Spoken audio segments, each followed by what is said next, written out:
अब आते हैं अपने वेलनेस प्रोडक्ट के पास, जिसमें सबसे पहला जो हमारा प्रोडक्ट आता है वो आता है हमारा इम्यूनोडॉक। इम्यूनोडॉक रस का यहाँ पर काम क्या है? देखो, इम्यूनोडॉक रस का काम रहता है आपकी बॉडी में इम्यूनिटी को बढ़ाना। इम्यूनिटी क्यों जरूरी है? देखिए, हमारे शरीर में कुछ ऐसे सेल्स होते हैं, कुछ ऐसे जो होते हैं आपके जीवाणु कह सकते हो, जो कि आपकी बॉडी में बीमारी को रोकने का काम करते हैं और कीटाणु को जो है, जर्म्स को जो है खत्म करने का काम करते हैं।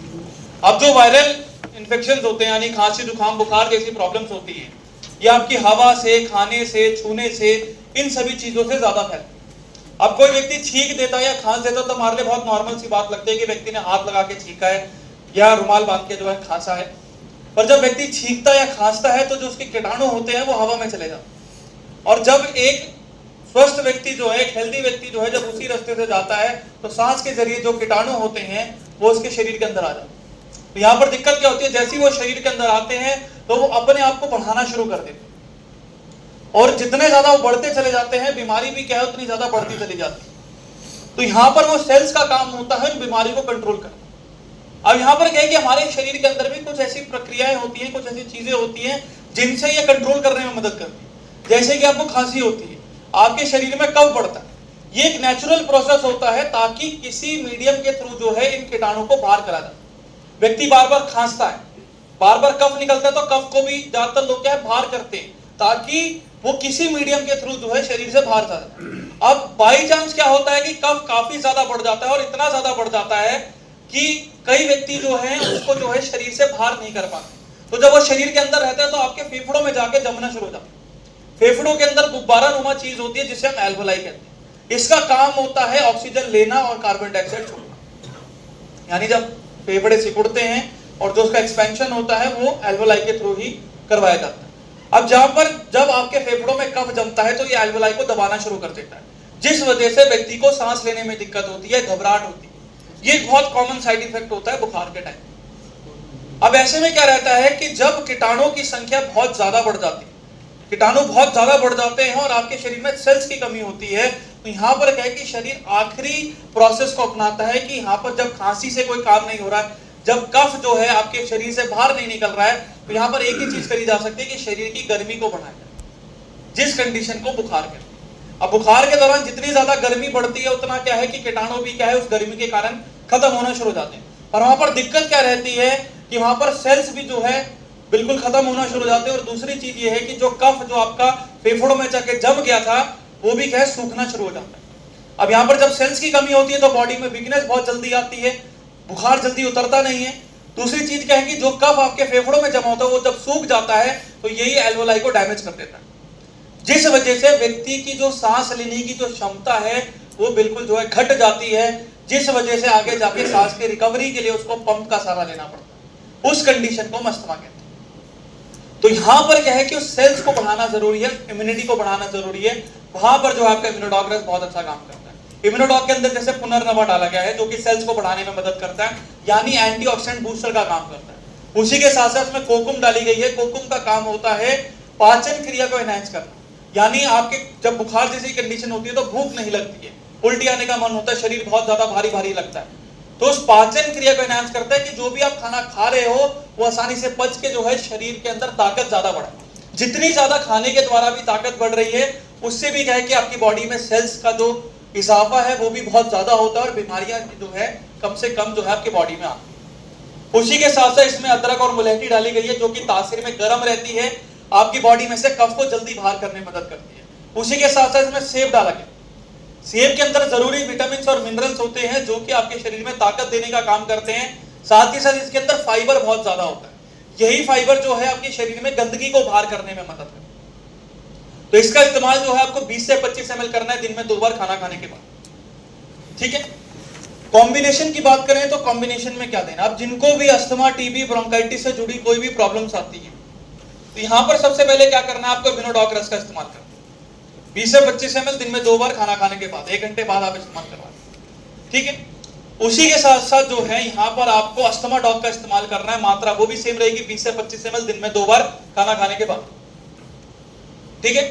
अस्थमा डॉक के साथ यहाँ पर आपको जिंक टैबलेट का इस्तेमाल करवाना है। 1 टैबलेट डेली लेनी है दोपहर के खाना खाने के बाद, ठीक है। जिंक टैबलेट से क्या होगा कि जो जिंक होता है ये आपके लंग्स पे प्रेशर को कम बनाता है, क्योंकि लंग्स में जितना ज्यादा प्रेशर दे रहे हो, क्योंकि कफ भी क्या है उसको प्रेशर को बढ़ा रहे हैं, जिस वजह से व्यक्ति की सांस लेने में दिक्कत हो रही है, और जितना ज्यादा प्रेशर बढ़ रहा है उतनी ज्यादा क्या है व्यक्ति को सांस लेने में तकलीफ हो रही है। तो ये उस प्रेशर को कम करता है, साथ ही साथ जो लंग्स के अंदर जो इन्फेक्शन हो जाते हैं, कई बार होता है लंग्स में पानी भर जाता है, जैसे निमोनिया जैसी कंडीशन हो जाती है, तो उनको भी रोकने का काम करता है। ठीक है, तो एक टैबलेट डेली दोपहर के खाना खाने के बाद आप ले लीजिए, वो आपके लिए बेस्ट रहेगा। उसी के साथ साथ कफ को रोकने के लिए यहाँ पर आपको कफ डॉग प्रभावी पद का इस्तेमाल करना है। 15 से 20 ml रहेगा दिन में 2 बार खाना खाने के बाद, और आखिरी में रहेगा आपका पंच तुलसी का 2 से 3 बूंद हल्के गुनगुने पानी में दिन में 2 बार या 3 बार उसका आप कर सकते हैं। ठीक है, तो ये कॉम्बिनेशन आपके तैयार हो जाते हैं जिनको भी अस्थमा, टीबी, ब्रोंकाइटिस से जुड़ी कोई प्रॉब्लम्स रहती है। अब यहाँ पर क्या चीज खानी है, क्या चीज नहीं खानी। सबसे पहले अगर प्रोडक्ट की बात करें तो देखो, प्रोडक्ट जैसे इम्यूनोडॉक है उसमें सेब डाला गया। अब सेब के अंदर कुदरती मिठास होती है, मीठा रहता है। अब मान के चलो जिनको डायबिटीज है, शुगर की प्रॉब्लम है, तो वहां तो हम इम्यूनोडॉक नहीं दे सकते, तो वहां पर हम क्या करेंगे, इसको रिप्लेस कर देंगे वायरल डॉक से। ठीक है, फर्क इतना है कि इम्यूनोडॉक के अंदर सेब डाला गया है, वायरल डॉक के अंदर पपीते का पत्ता, जो कि सेम उसमें भी फाइबर है, उसमें भी जरूरी एंटीऑक्सीडेंट, विटामिन और मिनरल्स है, बस इसमें सेब है, उसमें पपीते का पत्ता, उसके अंदर मिठास नहीं है। तो जिनको डायबिटीज है वायरल डॉक पकड़ा दीजिए। अब खाने के अंदर क्या है कि आपको चाय कॉफी बंद कर, आप हर्बल टी ज्यादा, दूध आपको बंद कर, दलिया, खिचड़ी, पोहा, ये सभी चीजें ज्यादा खानी, तली हुई चीजें बिल्कुल बंद कर दीजिए। जितना पतला खाना खाओगे उतना शरीर के अंदर क्या आसानी से डाइजेस्ट होता है, उतनी जल्दी ताकत बना, क्योंकि हैवी खाने जाओगे वॉमिटिंग होगी, भूख नहीं लगेगी, आगे बहुत ज्यादा प्रॉब्लम्स क्रिएट करेगा। तो पतला खाना खाओ, सबसे बेस्ट है। ठीक है, गर्म पानी पीते रहो, रात को जैसे सोते टाइम जो है, सोने से पहले जो है गर्म पानी ले लिया तुलसी का, वो आपके लिए बेस्ट रहेगा। नहीं तो आपने एक बार हर्बल टी पी। चाय कॉफी से दिक्कत क्या है, एसिडिटी ज्यादा बढ़ाएगा। दूध अगर पी रहे हो तो वहां पर वो कफ ज्यादा बढ़ाएगा, तो तीनों में कहीं ना कहीं दिक्कत। ठीक है, तो ये परहेज यहाँ पर थोड़े से आपको सभी को आगे समझ में। नेक्स्ट बढ़ते हैं हम च्यवनप्राश। अब देखो, च्यवनप्राश की बात करें तो च्यवनप्राश खाया क्यों जाता है, होता किस लिए च्यवनप्राश? ताकत के लिए, इम्यूनिटी के लिए। पर यही चीज अगर मार्केट में जाओगे तो आपको हर वैरायटी का च्यवनप्राश मिल जाएगा। नॉर्मल भी मिलेगा, डायबिटीज शुगर फ्री वाला भी मिलेगा, सोना चांदी वाला भी मिलेगा, जिसमें शिलाजीत भी डाली हुई है, किसी में खजूर भी डाला होगा। लेना कौन सा है, बहुत बड़ी कंफ्यूजन कि मेरी बॉडी के हिसाब से कौन सा सूटेबल है। चलो शुगर वालों को तो समझ में आता है कि मैंने नॉर्मल नहीं खा सकता, मैंने शुगर फ्री ले लिया। बाकियों का क्या, जिसमें खजूर है, डायबिटीज में जो है आपका सोना चांदी भी डाला गया, किसी में शिलाजीत डाला गया, तो लेना कौन सा। और च्यवनप्राश मेनली क्या है, सर्दियों में ज्यादा खाया, गर्मियों के लिए च्यवनप्राश नहीं होता, आपने सुना होगा, क्योंकि इसके अंदर काफी चीजें जो होती हैं सर्दियों के हिसाब से खाई जाती है, ताकि आपका इम्यूनिटी स्ट्रांग हो, ताकत बनी रहे, बीमारी कम लगे, अस्थमा जैसी प्रॉब्लम होती है उसमें गिरावट आए। पर वहां पर दिक्कत क्या है कि जब ये इतनी सारी कंफ्यूजन हो जाती है तो च्यवनप्राश भी काफी ज्यादा जो है लोगों को खाने लायक नहीं लगता। और दूसरी चीज क्या है, तो सबसे बड़ी चीज है कि जो आज मार्केट में जो च्यवनप्राश आ रहे हैं उसमें 70% से ज्यादा चीज, 70%। यहाँ पर व्यक्ति अगर 1 चम्मच ले रहा है, मान के चलो 1 चम्मच 5 ग्राम के करीब है, तो उसके अंदर लगभग आधी से ज्यादा तो चीनी खा रहा है। तो क्या जड़ी बूटी का उसका फायदा, कुछ हुआ? कुछ भी नहीं।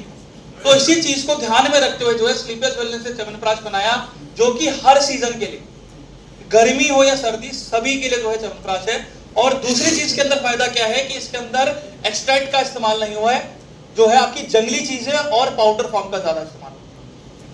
अब देखो, एक्सट्रैक्ट और पाउडर फॉर्म में काफी फर्क है। एक्सट्रैक्ट वो होता है कि जब उसको बहुत ज्यादा गर्म करा जाता है, उबाला जाता है, उसको पूरा गाढ़ा करा जाता है ना, जैसे हम काढ़ा बनाते हैं तो उसको अच्छी तरह उबालते हैं। अब उसके अगर हमने खोया बनाना होता है तो दूध को भी क्या अच्छी तरह उबालते हैं, जब तक कि वो पूरा कम ना हो जाए, गाढ़ा ना हो जाए। पर वहां पर दिक्कत क्या रहती है कि जो उसके अंदर पोषक तत्व होते हैं वो सारे खत्म हो जाते हैं। जब हम शुद्ध खाना खाते हैं, गर्म खाना खाते हैं, तो यहाँ पर क्या होता है, सब्जी को पहले धोया जाता है, फिर पकाया जाता है। तो पकाने के टाइम पे गर्मी के द्वारा पकाया जा रहा है, तो उसमें से आधे पोषक तत्व गर्मी के कारण खत्म हो जाते हैं। तो जो गर्म हम जो ताजा खाना खा रहे थे उसमें मात्र आधे ही जो है शरीर के अंदर लगते हैं।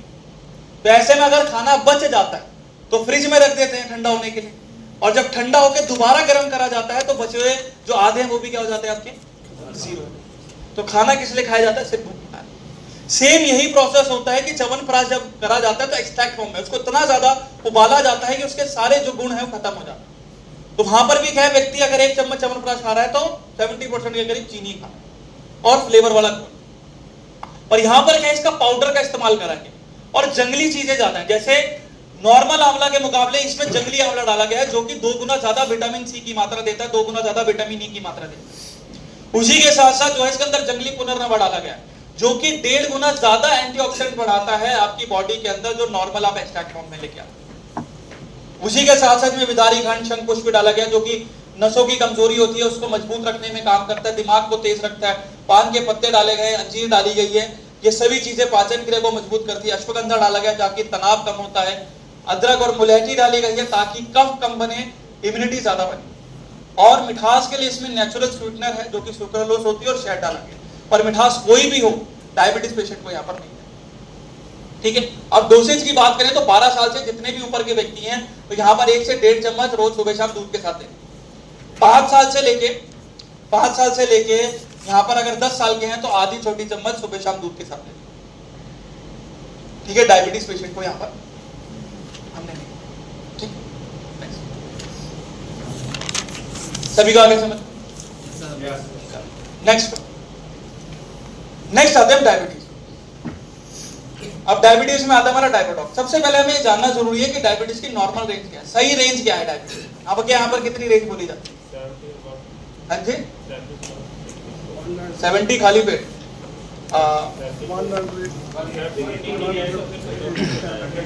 100 तक 120 बोली जाती है। देखो अब फास्टिंग में आफ्टर फूड के बाद 2 घंटे बाद जो नपाते हैं कितनी आती है? 150। ये बड़ी कंफ्यूजन होती है। अब लैब रिपोर्ट्स की मानोगे तो 110 नॉर्मल आनी चाहिए, गूगल्स की मानोगे तो 150 कहेगा, कोई कहेगा 180 कहेगा, डॉक्टर्स कहेंगे 160 कहेंगे, कोई कहेगा 150 आनी चाहिए, कोई कहेगा 140 आनी चाहिए। माने किसकी? अपनी मान लो तो 300 भी पान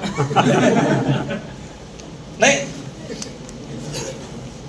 अब देखो, अगर हम साइंस की बात करें तो साइंस में शरीर को 3 हिस्सों में बांटा गया। एक होते हैं जो बहुत दुबले पतले व्यक्ति होते हैं, बहुत जो होते हैं सूखे से होते हैं कि कुछ भी खा लें तो उनका वजन नहीं बढ़ता। दूसरे होते हैं फिट, कि वो उतना ही खाते हैं जितना उनका शरीर में चाहिए होता है, ना कम खाएंगे ना ज्यादा खाएंगे, इतना है कि शरीर को फिट रखना है। तीसरे होते हैं जिनका वजन बहुत ज्यादा बढ़ा होता है, जिनको मोटापे का शिकार होते हैं, तो वो 3 भागों में से बटा जाता है।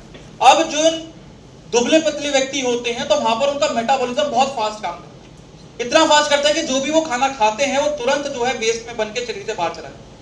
तो ऐसे में जो ताकत बननी चाहिए थी शरीर के अंदर वो नहीं बन पाती। तो यहाँ पर क्या है कि उनका वजन हमेशा जो है कम ही रहता है, मेटाबॉलिज्म फास्ट के कारण। तो वहां पर क्या है कि शुगर लेवल हमेशा लो आती है कि अगर खाना खाने से, अगर फास्टिंग के टाइम की बात करें, खाली पेट की बात करें 90 110, खाना खाने के बाद करें तो मुश्किल से 110 120, इससे ज्यादा नहीं बढ़ती। अब यही चीज अगर फिट व्यक्ति की बात करें तो वो तो उस हिसाब से खा रहा है, डाइट मेंटेन करके खा रहा है। तो यहां पर जो उनकी फास्टिंग की जो आती है शुगर, वो आती है लगभग 110 120, मैक्स टू मैक्स चली जाती है खाना खाने के बाद 130 140 या 160, वो डिपेंड करता है कि क्या खा रहे हैं। पर यही चीज अगर आप जिन व्यक्तियों का वजन बहुत ज्यादा है, जो तीसरी कैटेगरी के लोग हैं, उनका मेटाबॉलिज्म तो बहुत स्लो काम कर रहा है, तो शरीर के अंदर खाना भी क्या है बहुत धीरे धीरे पचता है, तो शुगर लेवल क्या एकदम से बढ़ते हैं। तो वहां पर क्या है कि खाली पेट हो चाहे खाना खाने के बाद हो 200 210 160 ऐसे आते हैं। तो यहां पर ये मान के चलो कि अगर जो फर्स्ट कैटेगरी का व्यक्ति है, जो दुबला पतला है, अगर उसकी 90 आ रही है, क्या मैं उन दोनों को बोल सकता हूं तुम्हारी भी 90 आनी चाहिए? बोल सकता हूं मैं तुम्हारी 90 आनी चाहिए? मैं बोल ही नहीं सकता, क्योंकि उनका खाने पीने का तरीका अलग है। अगर उनकी 110 ही आ रही है मान के चलो, अब उनकी जैसे मान के चलो 160 आ रही है तीसरी कैटेगरी की, जो बहुत मोटापे वाले व्यक्ति हैं, क्या मैं उन दोनों को बोल सकता हूं तुम्हारी भी 160 नॉर्मल आनी चाहिए? इम्पॉसिबल हो जाएगा, इम्पॉसिबल हो जाएगा, वो व्यक्ति कर ही नहीं सकता दुबला पतला। तो ये कहना हमेशा गलत है कि कितनी रेंज में नॉर्मल आता है, कि एक एवरेज लगाओगे अगर तीनों को बांट के, तो जिन व्यक्तियों की शुगर रेंज जो है 140 तक आ रही है, 140 तक आ रही है खाना खाने के बाद, और फास्टिंग के टाइम आ रही है 110 के करीब, तो वो बिल्कुल नॉर्मल कैटेगरी में आते हैं। अगर 140 से ऊपर बढ़ रही है तो वहां पर प्री डायबिटिक यानी डायबिटीज का शिकार। ठीक, अब डायबिटीज भी जो होती है ना 4 तरह से बढ़ती है हमारे शरीर। एक होती है जेस्टेशनल डायबिटीज, जो कि प्रेगनेंसी के टाइम पे ज्यादा होती है। जिन महिला प्रेग्नेंट होती हैं तो वहां पर ये डायबिटीज की प्रॉब्लम होती है, पर वहां पर भी क्या है, वो डायबिटीज की जो प्रॉब्लम्स होती है वो खत्म हो जाती है। जब बच्चा बॉर्न होता है तो उस टाइम वो खत्म हो जाती है, हम उसकी बात नहीं करते। दूसरी होती है जेनेटिक्स, कि मान के चलो यहाँ पर किसी माँ बाप को शुगर है, तो चांसेस रहते हैं कि उनके बच्चों के अंदर भी वो शुगर जैसी प्रॉब्लम्स आ जाती है। आपने देखा होगा कि जो छोटे बच्चे होते हैं 6 साल के, 5 साल के, 7 साल के, तो वहां पर वो इंसुलिन के इंजेक्शन लगवाते हैं, वो जेनेटिक्स होती है। वो भी क्या है, बहुत रेयर होती है, हर 1000 में से 2 या 3 लोगों को। जो सबसे खतरनाक होती है वो टाइप 1 होती है, और उससे भी खतरनाक होती है टाइप 1 में दिक्कत क्या रहती है कि व्यक्ति के अंदर जो इंसुलिन है वो नहीं बन पाता, क्योंकि पेट के नीचे एक पैनक्रियास नाम की ग्रंथि होती है जो कि इंसुलिन निकालती है। इस इंसुलिन का काम होता है आपके ब्लड ग्लूकोज लेवल को मेंटेन रखना। तो वहां पर क्या, या तो ग्रंथि बिल्कुल खराब हो जाती है जिस वजह से बिल्कुल इंसुलिन नहीं निकल पाता, बिल्कुल नामात्र का निकल। तो यहां पर ऐसे में शुगर को कंट्रोल करने के लिए क्या है, व्यक्ति इंसुलिन के इंजेक्शन, जिसे हम टाइप 1 कहते हैं। टाइप 2 डायबिटीज में यहां पर दिक्कत क्या रहती है कि इंसुलिन तो प्रॉपर बनती है, पर यहां पर नसों के अंदर फैट बहुत ज्यादा बढ़ जाता है, जिस वजह से नसें जो है सिकुड़ जाती है। तो यहां पर 2 दिक्कतें होती है। जब नसें सिकुड़ती है तो ब्लड को भी क्या है, बहुत ज्यादा प्रेशर लगाना पड़ता है आगे बढ़ने के लिए, जिस वजह से ब्लड प्रेशर हाई की प्रॉब्लम बढ़ती है। और इंसुलिन क्या होता है, हमेशा एक बॉल के तरह, बॉल के रूप में निकलती है, गुच्छे के रूप में निकलती है। तो जैसी वो सिकुड़न देखता है तो यहां पर क्या है कि जो पूरी बॉल है वो आगे नहीं बढ़ पाती है। तो जैसी वहां पर वो ब्लॉकेज देखती है, वो ब्लॉकेज के कारण क्या है, वो दोबारा से चली जाती है। तो यहां पर मेन क्या रहता है, उस कोलेस्ट्रॉल को निकालना होता है। जो नसों के अंदर जो चर्बी है, जो फैट है, उसको निकालना जरूरी होता है। इसी वजह से ज्यादातर लोगों की डायबिटीज जो है नॉर्मल नहीं आती, कि कितना भी ट्राई कर लो नॉर्मल ही नहीं आएगी। क्यों नहीं आएगी, क्योंकि कोलेस्ट्रॉल उतना बढ़ाते जाओ। जितना कोलेस्ट्रॉल बढ़ाते जाओगे उतनी ज्यादा क्या है, वो नसों में ब्लॉक करेगा, और उतनी ज्यादा जो है इंसुलिन को भी ब्लॉक करना शुरू करेगा। तो वहां पर जो है डायबोडॉक का काम आता है। डायबोडॉक के अंदर करेले का रस डाला गया है, जिसके अंदर आर्टिफिशियल इंसुलिन होती है, जिसे हम पेप्टाइड कहते हैं। अब देखो यहां पर क्या है कि इंसुलिन तो हमारा बन रहा है पर जा नहीं पा रहा। तो यहां पर करेले का रस क्या करता है, वो आपके ब्लड में बहुत जल्दी घुल जाता है। तो जो इसके अंदर पेप्टाइड होता है, ये चीनी को खाना शुरू कर देता है और कड़वाहट ज्यादा बढ़ाता है, जिस वजह से ब्लड ग्लूकोज लेवल नॉर्मल आनी शुरू हो जाता है। दूसरा इसके अंदर गुरमार डाला गया। गुरमार का काम होता है इंसुलिन को बढ़ाना, प्रेशर में बनाना। अब यहां पर क्या रहता है कि इंसुलिन तो एक बारी में निकल रहा है एक बॉल के तौर पे, तो वहां पर गुरमार क्या करता है, उसका प्रेशर बढ़ाता है, ताकि प्रेशर के थ्रू जो है इंसुलिन जो है पूरी जगहों पे जल्दी से जल्दी बढ़ सके, जिस कारण क्या है शुगर लेवल भी लो होती है, ठीक है, मेंटेन रखने में मदद करता है। उसी के साथ साथ कोलेस्ट्रॉल बहुत जल्दी निकालना जरूरी है। कोलेस्ट्रॉल जब तक निकलेगा नहीं, डायबिटीज भी नॉर्मल नहीं है। तो वहां पर उसके लिए फेनुग्रीक डाला गया, यानी मेथी डाला। मेथी दाने का यहाँ पर काम क्या रहता है कि आपके कोलेस्ट्रॉल को कम करना, साथ ही साथ इंसुलिन को भी कम करना, और जो उसके अंदर कड़वाहट होती है, इसके अंदर भी आर्टिफिशियल इंसुलिन होता है, जो कि उन चीजों को कंट्रोल करने में मदद करता है। इसका इस्तेमाल जो है आपको 20 से 25 ml करना है खाना खाने से पहले, ठीक है। 1 घंटे पहले आपने 20 से 25 ml इस्तेमाल करनी है। कॉम्बिनेशन की बात करें तो यहाँ पर खाना खाने से पहले आपने डायबोडॉक ले लिया। खाना खाने के बाद क्या चलेगा, यहाँ पर सबसे पहले आपका क्लोरोडॉक चलेगा, ठीक है, 20 से 25 ml दिन में 2 बार खाना खाने के बाद। उसी सेम मात्रा में यहाँ पर आपको गिलोय जूस का इस्तेमाल करना है, ठीक है। गिलोय जूस रहेगा आपका 15 से 20 ml दिन में 2 बार खाना खाने के बाद। गिलोय जूस के साथ यहाँ पर फेनुग्रीक एक्सट्रैक्ट कैप्सूल, एक कैप्सूल सुबह खाली पेट और एक खाना खाने के बाद रात को, ठीक है। उससे क्या रहेगा कि जो आपकी खाली पेट जो शुगर आनी चाहिए वो भी नॉर्मल होगी, और जो खाना खाने के बाद जो आपकी बन रही है उसको भी नॉर्मल करने में मदद करेगा, ठीक है। तो एक खाना खाने के बाद और एक खाली पेट सुबह, ये आपको इस्तेमाल करना है। उसी के साथ साथ जो है यहाँ पर आपको ऑप्शनल है, या तो पंचतुलसी रख लीजिए ताकि इम्यूनिटी बनी रहे, क्योंकि कई बार क्या होता है कि शुगर लेवल अगर ज्यादा बढ़ जाती है तो आंखें बहुत ज्यादा चिपचिपी होनी शुरू हो जाती है, सेल्स की कमी होती है, खून बहुत ज्यादा गाढ़ा हो जाता है, और मिठास के कारण क्या है, घाव कई बार होता है बहुत जल्दी भरते हैं, नींद नहीं आती है। ये दवाइयों का साइड इफेक्ट। तो पंचतुलसी यहाँ पर क्या है कि उस सेल्स की रिकवरी को भी काफी ज्यादा बढ़ा देता है। तो 2 से 3 बूंद हल्के गुनगुने पानी में यहाँ पर आप इस्तेमाल कर सकते हैं, ठीक है। तो ये कॉम्बिनेशन आपके तैयार हो जाते हैं जिनको भी डायबिटीज से जुड़ी प्रॉब्लम होती है। अब यहाँ पर परहेज रखना बहुत जरूरी है। सर गिलोय जूस खाना खाने से बाद लेना है? हाँ, 15 से 20 ml। गिलोय से क्या रहेगा, एक तो शुगर लेवल मेंटेन हो जाएगी, और ऐसे मल्टीविटामिन का काम करेगा, क्योंकि अगर हम नेचुरल मल्टीविटामिन अगर वुमेन वेलनेस से डे लिफ्ट देंगे तो वो बहुत हैवी हो जाएंगे। पर यहाँ पर क्या है, डायबिटीज की वजह से क्या है, ब्लड प्रेशर बहुत ज्यादा हाई होता है, तो उतना झेले नहीं जाएगा, क्योंकि उसके अंदर आयरन भी होता है। आयरन क्या है, खून बढ़ा रहा है। खून अभी इतना जरूरी नहीं है, क्योंकि मेन क्या है, कोलेस्ट्रॉल को कम करना। तो गिलोय वहां पर बहुत अच्छा काम। लो हो जाती है तो पेरिडॉक दे दो, तो पेरिडॉक दे दो किलो की जगह, वो बढ़िया रहेगा, वो मेंटेन हो जाएगी ना। जैसे आपने तो क्या करा, डायपोडॉक दे दिया, क्लोरोडॉक दे दिया, वो शुगर लेवल मेंटेन होगी। अब जिनकी बहुत लो है तो बेरीडॉक दे दो, तो ये क्या करेगा, जो बेरीडॉक से जो फलों के द्वारा जो मिठास उनके शरीर में जा रही है वो भी नॉर्मल करने में मदद करेगा, डायपोडॉक और क्लोरोडॉक।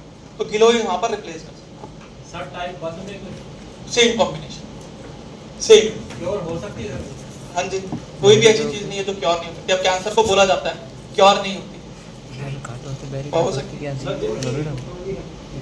हाँ जी, वो लीवर में बहुत अच्छा काम करता है, लीवर और हार्ट पेशेंट के लिए काफी अच्छा। वो अभी डायबिटीज, डायबिटीज के लिए फेन्यूग्रीक सबसे बेस्ट है, गिलोय सबसे बेस्ट है, जिनको शुगर लेवल बहुत जल्दी कम करनी है अपनी। और मेन क्या है, डाइट का बहुत ध्यान रखें। डाइट में क्या है, चावल छोड़ दो, आटा छोड़ दो, गेहूं का, बेसन की रोटी खाओ, दाल की रोटी खाओ, चाय कॉफी छोड़ दो, दूध छोड़ दो, चीनी छोड़ दो, ठीक है। उसकी जगह जो है दाल की रोटी होगी, बेसन की रोटी होगी, वो ज्यादा खाओ। अगर आपको रागी मिलता है तो आप उसका आटा खा सकते हो, वो भी बहुत अच्छा रहता है, ठीक है। हल्का खाना खाना है, हरी सब्जी ज्यादा रखनी है, सलाद ज्यादा रखनी है, और खाना खाने के बाद तुरंत से एकदम से बैठना नहीं है। हमारी आदत होती है कि हम बैठ के खाना खाते हैं और फिर सो जाते हैं, या खाना खा के तुरंत सो जाते हैं, ये चीजें नहीं करनी।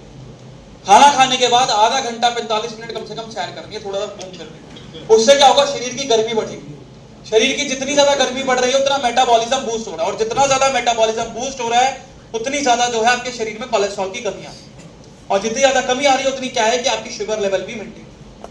ये चीजें करनी बहुत जरूरी हो।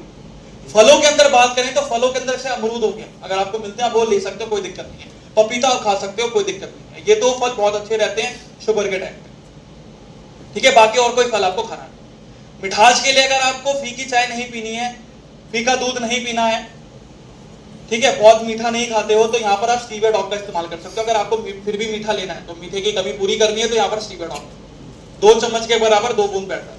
सर शुगर वाले को सीबी को डॉग नहीं दे सकते? वैसे हम मना करते हैं, क्योंकि क्या है ना, किलोई आप मेन क्या है ना, सीबक में खटास होती है, दे सकते हैं, पर यहाँ पर वो लीवर में और हार्ट में ज्यादा काम करता है, डायबिटीज में उतना काम नहीं। डायबिटीज में गिलोय बहुत अच्छा काम करता है, दोनों का काम जो है सीबक का वो गिलोय से ही पूरा हो जाता है, क्योंकि गिलोय के अंदर क्या है, तो कड़वाहट ज्यादा है, पोषक तत्व ज्यादा है, जो जरूरी विटामिन और मिनरल्स है, कोलेस्ट्रॉल को जल्दी निकालता है, शुगर लेवल को बूस्ट करने में जो है जो हो रही है, तो वहां पर इंसुलिन के प्रोडक्शन को बूस्ट करता है। तो सभी चीजें गिलोय से बहुत अच्छी कंट्रोल हो जाती है। अब देने को यहाँ पर पुनर्नवा भी दे सकते हैं, पर पुनर्नवा उनको दिया जाता है जहां पर शुगर लेवल 300 प्लस जा रही है, जिनकी 300 प्लस जा रही है तो वहां पर वो दिया जाता है। और वहां पर क्या है, परहेज भी उस हिसाब से कि सर जो शुगर में थंडर दे रहे हैं वो बंद कर दो, बहुत सारे क्लोरो दे थंडर दे रहे हैं, डायबिडॉग और थंडर। किसने बताया थंडर क्यों देना? अब देखो, अब यहाँ पर आप खुद समझो कि आपको खुद पता है कि शुगर वाले पेशेंट को हमेशा ब्लड प्रेशर की प्रॉब्लम रहती है, ब्लड प्रेशर प्रॉब्लम रहेगी, बीपी हाई की प्रॉब्लम रहेगी, चाहे वो किसी भी कंडीशन में कर लो। अब थंडर के अंदर क्या है, लॉ बस ये क्या कर रहा है, ब्लड को बढ़ा रहा है।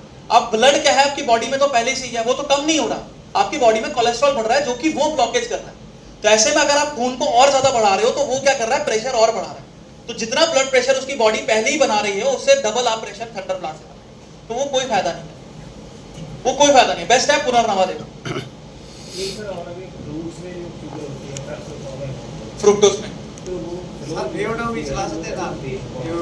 मना करा जाता है, वो मना करा जाता है। क्यों मना करा जाता है? क्योंकि जैसे मैंने आपको शुगर क्रैश का टर्म बताया ना, कि जब बॉडी के अंदर क्या फ्रुक्टोज जाती है तो जैसे सुक्रोज होगी, ग्लूकोज होगी, बहुत जल्दी घुल जाती है।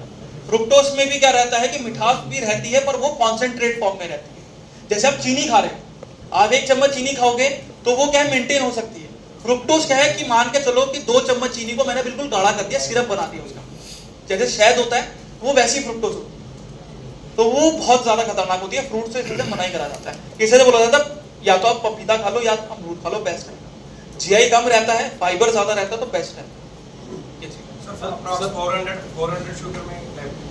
400 में भी ये दो, परहेज ज्यादा रखना है, फास्टिंग करवाओ, उनको बोलो कि भाई सुबह का लेके शाम को 7 बजे तक जो भी है ना, इसी रूटीन के हिसाब से खा लो, और 7 बजे के बाद फास्टिंग रखो, कुछ नहीं। रिपीट कीजिए कॉम्बिनेशन। हाँ जी, रिपीट कर देना सर, कॉम्बिनेशन की है मैं कर दे सबसे पहले जो है डायबोडॉक ले लेना खाना खाने से पहले। खाना खाने तो बाद क्या है आपका क्लोरोडॉक, ठीक है, उसके बाद गिलोय जूस, फेनिब्रिक एक्सट्रैक्ट कैप्सूल और पंचतुलसी।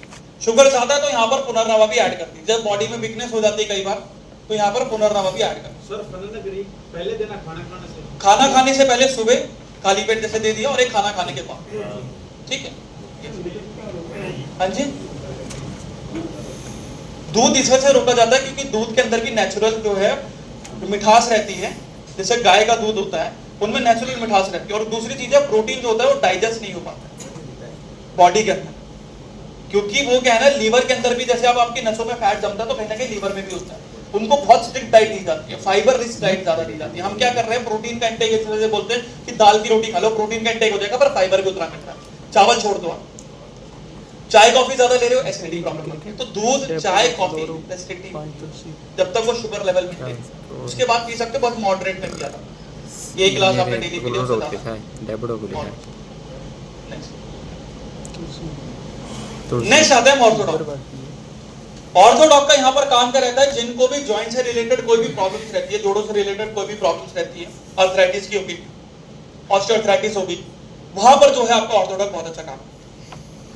अब देखिए आर्थराइटिस की मेनली प्रॉब्लम क्यों बढ़ती है कि देखिए जब आपके शरीर में वजन बढ़ता है तो आपके पेट पे, थाइस पे, बेस पे, सभी जगहों पे बढ़ना शुरू हो जाता है। और जब व्यक्ति चलता है तो एक पैर उठा के चलता है, तो जितना भी ये सारा वजन है ये कहां पर आ जाता है, आपके घुटनों पे आता है। जब एक पैर उठा के चलते हैं तो सारा वजन घुटनों पे पड़ता है। घुटनों में क्या है, लिगामेंट नाम की चीज होती है जो कि आपकी हड्डी और मांसपेशी को जोड़े रखती है। अब वो क्या है, एक स्प्रिंग का काम करती है। और स्प्रिंग की आपने एक खूबी सुनी होगी कि आप जितनी वो दबती है उतनी खिंचती भी है।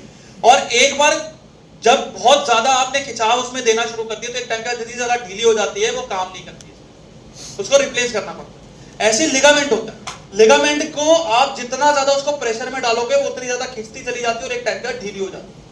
जिस वजह से क्या है, हड्डियों में क्या है वो गैप कर देता है। हड्डियों में जब गैप हो जाता है तो उसके अंदर जो मूवमेंट करने वाली जो ग्रीस होती है जो कि उसकी मूवमेंट करने में मदद कर रही थी वो सारी निकल जाती है, खत्म हो जाती है, जिस वजह से हड्डियों में फ्रिक्शन ज्यादा बढ़ता है। फ्रिक्शन जब ज्यादा बढ़ता है तो यहाँ पर क्या है, हड्डी एक दूसरे से टकराती है और दर्द करती है, जिस वजह से सूजन होती है और यही कंडीशन होती है आर्थराइटिस। ऑस्टियोआर्थराइटिस में क्या रहता है कि महिलाओं में 30 साल के बाद जो है उनकी कैल्शियम झड़ना चालू हो जाता है हड्डियों में से। तो वहां पर लिगामेंट भले ही मजबूत रहे पर हड्डी क्या है उनमें वीकनेस आनी शुरू हो जाती है, जिस वजह से ऑटोमेटिक गैप हो जाती है। तो वहां पर भी वही ग्रीस खत्म हो जाती है, फ्रिक्शन ज्यादा बढ़ता है, दर्द ज्यादा हो जाता है, तो वहां पर वो ऑस्टियोआर्थराइटिस है।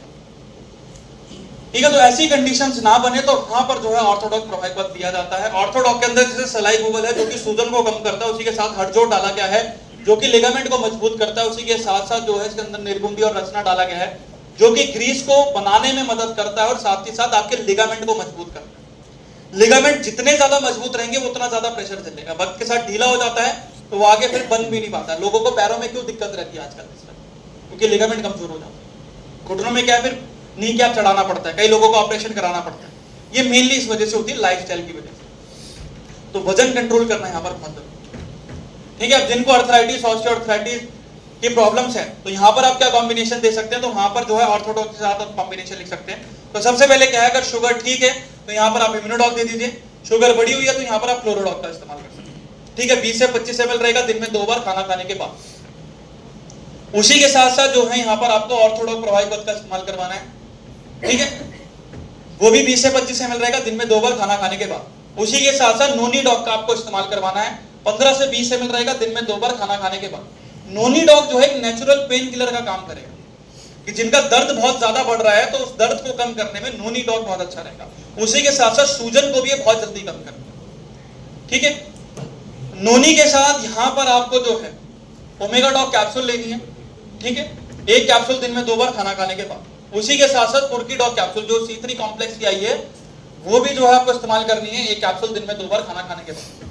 ये भी क्या है कि बॉडी में से जो LDL है, जो ट्राइग्लिसराइड है, उसको कम करेगा, जिस वजह से बॉडी में जो सूजन बढ़ रही है उसके कारण वो भी क्या है दिन प्रतिदिन जो है आपकी कम होती रहती है। तो जिससे भी क्या है कि आपकी हड्डियों में रिलैक्स होता है, लिगामेंट में जो कमजोरी होती है उसको भी दोबारा से रिकवर करने में मदद करता है। तो वो भी एक कैप्सूल दिन में 2 बार सुबह शाम यहाँ पर आप इस्तेमाल कर सकते हैं। और आखिरी में रहेगा आपका JC ऑयल या JC ऑयल। अब देखो इन दोनों में कंफ्यूज नहीं होना, तेल उनको देना है जिनको दर्द ज्यादा है पर सूजन नहीं है, और जेल उनको देना है जिनको सूजन ज्यादा है और दर्द भी ज्यादा है। मतलब सूजन जिनको बहुत कम है, नहीं है, तो वहां पर तेल ही रिकमेंड करो, क्योंकि तेल के अंदर क्या है, अजवाइन है जो गर्म रहता है।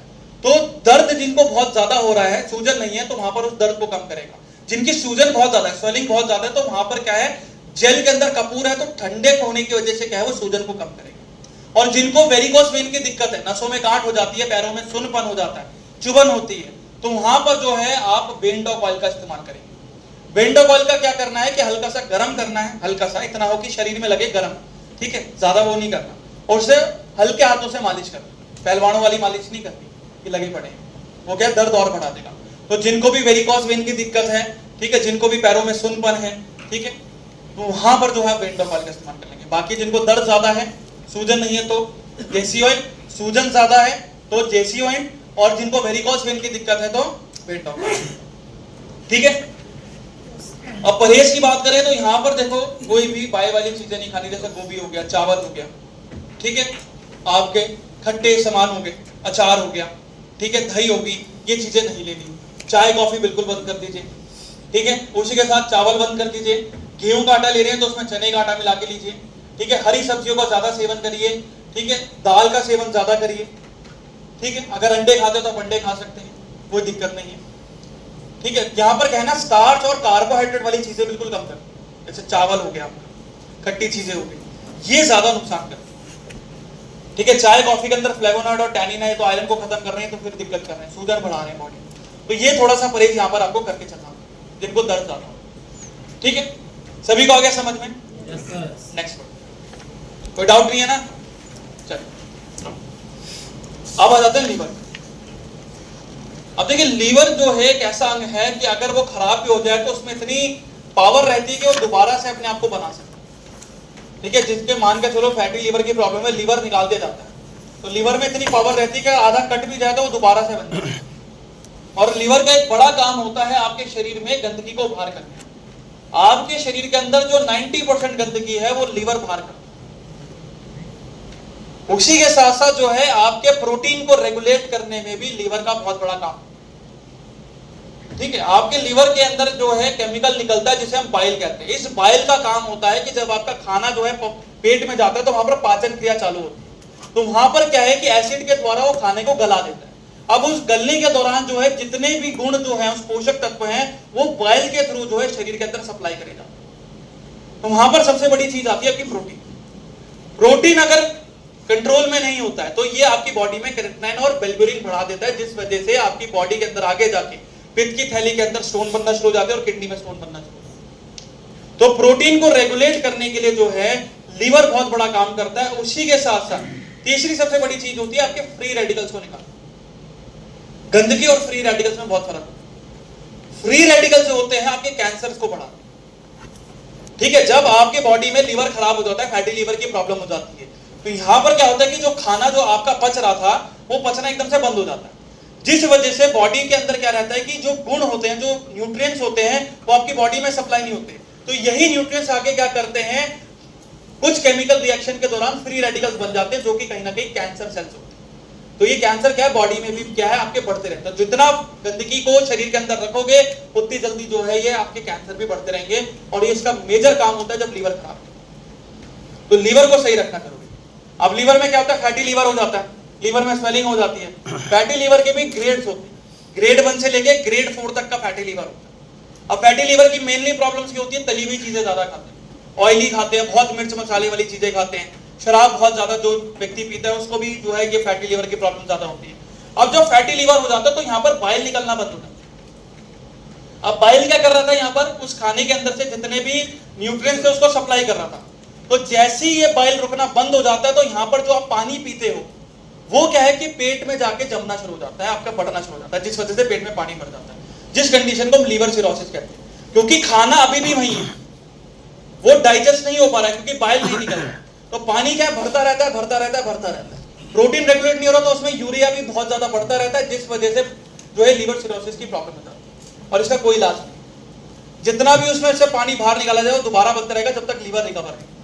तो ऐसी कंडीशंस ना बने तो वहां पर लिवरडॉग बहुत अच्छा काम करता है। लिवरडॉग के अंदर से गुटकी है, वही आंवला है, ये क्या करते हैं आपके फैट को निकालने में मदद करते हैं। साथ ही साथ इसके अंदर चिरायता डाला गया है जो कि आपके बॉडी में बाइल को निकालने में काम करता है, और फुटकी भी जो है बाइल को बूस्ट करने का काम करती है ताकि लीवर जो है अपना काम बखूबी से कर सके। तो जिनको भी फैटी लीवर से जुड़ी प्रॉब्लम्स है, लीवर से जुड़ी कोई भी प्रॉब्लम्स है, तो यहाँ पर आप क्या कॉम्बिनेशन लिख सकते हैं, तो यहाँ पर लीवोडॉक लेना है खाना खाने से पहले 20 से 25 मिनट, ठीक है, 1 घंटे पहले आपने इस्तेमाल करना। उसके बाद जो है यहाँ पर खाना खाने के बाद अगर शुगर ठीक है तो यहाँ पर आप इम्यूनोडॉक ले लीजिए, शुगर बढ़ी हुई है तो यहाँ पर आप क्लोरोडॉक का इस्तेमाल कर सकते हैं। उसी के साथ साथ जो है यहाँ पर आप सीबक डॉग जूस का इस्तेमाल करें, ठीक है। सीबक डॉग जूस जो है आपके लीवर को स्वस्थ रखने में मदद करेगा, साथ ही साथ जो है आपके फैट को भी कम करने में मदद करेगा। तो यहाँ पर भी आपको सीबक को 20 से 25 ml लेना है दिन में 2 बार खाना खाने के बाद। सीबक के साथ यहाँ पर आपको पुनर्नवा प्रवाहित का इस्तेमाल करना है 15 से 20 ml दिन में 2 बार खाना खाने के बाद। ये क्यों करा जा रहा है? ताकि यूरिक लेवल जो है मेंटेन हो सके, ताकि आगे जाके वो किडनी और पित्त की थैली के अंदर स्टोन ना क्रिएट करे, ठीक है। तो पुनर्नवा 15 से 20 ml लेना है दिन में 2 बार खाना खाने के बाद। उसी के साथ साथ आखिरी में रहेगा आपका त्रिफला 15 से 20 ml हल्के गुनगुने पानी में रात को सोने से पहले, क्योंकि मैंने आपको बताया था कि रात में क्या है कि जैसे 6 घंटे की कम की नींद लेते हो तो लीवर को टाइम नहीं मिलता। अब यहाँ पर तो लीवर पहले से खराब होगी, तो कैंसर की प्रॉब्लम तो और ज्यादा बढ़नी शुरू हो जाती है। तो यहाँ पर एक आर्टिफिशियल लीवर के तौर पे त्रिफला काम करता है, क्योंकि गर्म रहता है तो प्रेशर ज्यादा क्रिएट करता है, तो खाने को भी जल्दी डाइजेस्ट करने में और शरीर से बाहर करने में मदद करता है। तो रात को सोने से पहले हल्के गुनगुने पानी में 15 से 20 ml आपको देना, ठीक है। अब यहाँ पर परहेज की बात करें तो परहेज यहाँ पर क्या है कि प्रोटीन वाली चीजें सारी बंद करवा, दाल होगी, अंडे हो गए, चिकन हो गया, मटन हो गया, सब बंद करना, फिश भी होगी बंद करना, दूध भी आपको नहीं लेना, चाय भी आपको नहीं लेनी। यहाँ पर आप ब्लैक कॉफी पीजिए। जिनको फैटी लीवर की प्रॉब्लम है और फैट बहुत जल्दी गलाना है तो यहाँ पर ब्लैक कॉफी पीजिए, ठीक है। उसी के साथ साथ जो है हरी सब्जियों का ज्यादा सेवन करिए जहां पर फाइबर बहुत है, जैसे लौकी होगी, घी की सब्जी होगी, तोरी हो गया, ठीक है, बैंगन हो गए, ये सभी चीजें। बीज वाले आइटम तो अवॉइड करने हैं। अगर ग्रेड 3 या ग्रेड 4 का फैटी लीवर है तो बीज वाले तो आइटम अवॉइड कर दीजिए। पर हाँ, ये चीज अगर बैंगन ले रहे हो तो उसको पीस के थोड़ा सा, जैसे आप भरता खाते हैं ना वैसे खाना है, सब्जी में बना के वैसे नहीं खाना। सर अपना जो एक्टिव फाइबर आता है वो ले सकते हैं? वो तब लेना है जब कॉन्स्टिपेशन ज्यादा हो, नहीं तो त्रिफला भी क्या कर रहा है उसको कंट्रोल कर रहा है, ठीक है। एक सर ले सकते हो, अगर प्रॉब्लम ज्यादा तो दिन में ले सकते हो, पर रेकमेंड बोला जाता है रात में, क्योंकि अभी जैसे गर्मी बहुत ज्यादा है तो त्रिफला गर्म रहता है काफी, तो हो सकता है दस्त की प्रॉब्लम बढ़ता है, डायरिया होता है। हाँ तो कोई दिक्कत नहीं, कोई दिक्कत नहीं। एक सर इसमें पानी की मात्रा मेरे को ही ज्वाइन कर रहे हैं 1 गिलास पानी में देखो 2 तरह से बोलते हैं। एक तो आपको कैप दी जाती है कि आप जैसे 20 ml के करीब डाल के ऐसे ही ले लो। अब कई लोग होते हैं कि वो इम्यूनोडॉक नहीं पी पाते, गाढ़ा होता है, नहीं पी पाते, टेस्ट अच्छा नहीं लगता, तो पानी में घोल के 1 गिलास पानी में 20 ml या 25 ml घोल के आप उसको पी लो। हाँ कोई भी दिक्कत नहीं है, पानी पी लो, कोई दिक्कत नहीं। अगर सर नीड लेते हैं तो कितने टाइम बाद पानी पीना चाहिए? कम से कम देखो, अगर वैसे ले रहे हो उसको 20 ml के करीब ले रहे हो तो साथ के साथ पानी पी लो ताकि घुल जाए, क्योंकि गाढ़ा रहता है, मुंह में भी कई बार होता है चिपक जाएगा, तो पानी साथ के साथ पी लो, वो बढ़िया रहता है, ठीक है। आधा घंटे बाद 15 मिनट बाद बोलोगे तो वहां पर फिर वही चीज है कि जो शुगर लेवल जो होती है इसके अंदर, जो कुदरती मिठास होती है, वो भी फिर क्या आपके मुंह में जाके जमस होने का नुकसान है। तो दवाई का कोई भी रहता है, पानी साथ के साथ पी, ये सर जिनको एसिड बनता है उनको, जिनको तेजाब बनता है उनको, तेजाब बनता है तो यहाँ पर जो है आप गम्स डॉग ग्रैनुल्स उनको दे दो और एलोवेरा सिरप दे दो साथ, ये एसिड को मेंटेन करेगा, ठीक है। चलो आगे सभी को समझ। मेन क्या है ना, सारी चीज डाइट और प्रोडक्ट, ठीक है। डाइट सही ले रहे हो, प्रोडक्ट अच्छा करेगा, बहुत बूस्ट करेगा, बहुत जल्दी रिकवरी। ये नेक्स्ट बढ़ते हैं कार्डियोडॉग्रेस। तो जिनको भी दिल से जुड़ी कोई भी प्रॉब्लम्स रहती है तो वहां पर कार्डियोडॉग्रेस बहुत अच्छा काम करता है, ठीक है। अब दिल की जुड़ी जो प्रॉब्लम्स होती है मेनली क्या है, कोलेस्ट्रॉल हो गया, ब्लड प्रेशर हाई की प्रॉब्लम्स हो गई, ब्लॉकेज हो गई, ये सभी चीजें कहीं ना कहीं जो है आपके लाइफस्टाइल से जुड़ी है, ठीक है। आप देखो अभी हार्ट अटैक की प्रॉब्लम इतनी ज्यादा है कि 40 साल से कम उम्र के व्यक्ति को सबसे ज्यादा हार्ट अटैक की प्रॉब्लम है। अभी मैंने 2 दिन पहले खबर पड़ी थी कि 13 साल के बच्चे को हार्ट अटैक है। उसको ये समझा कि एसिडिटी प्रॉब्लम ज्यादा है, गैस ज्यादा बन रही होगी, हॉस्पिटल ले गए एकदम से सडन कार्डियक अरेस्ट। वो क्यों हुआ? क्योंकि बॉडी में ट्राइग्लिसराइड ज्यादा, जितने बॉडी के अनुसार होने चाहिए उससे 2 गुना ज्यादा मात्रा में उस बच्चे के। इवन मेरा एक फ्रेंड था जो भी 18 साल का था, हम सारे वॉलीबॉल खेलने बैठे थे, वॉलीबॉल खेलते खेलते एकदम से उसको हार्ट अटैक हो गया। हमें पता नहीं चला, हमने बोला ऐसे गिर गया होगा, फिसल गया होगा, बाद में पता चला एकदम से कार्डियक अरेस्ट। अब ये क्यों हुआ? क्योंकि ट्राइग्लिसराइड बहुत ज्यादा बढ़े। ट्राइग्लिसराइड क्यों बढ़े?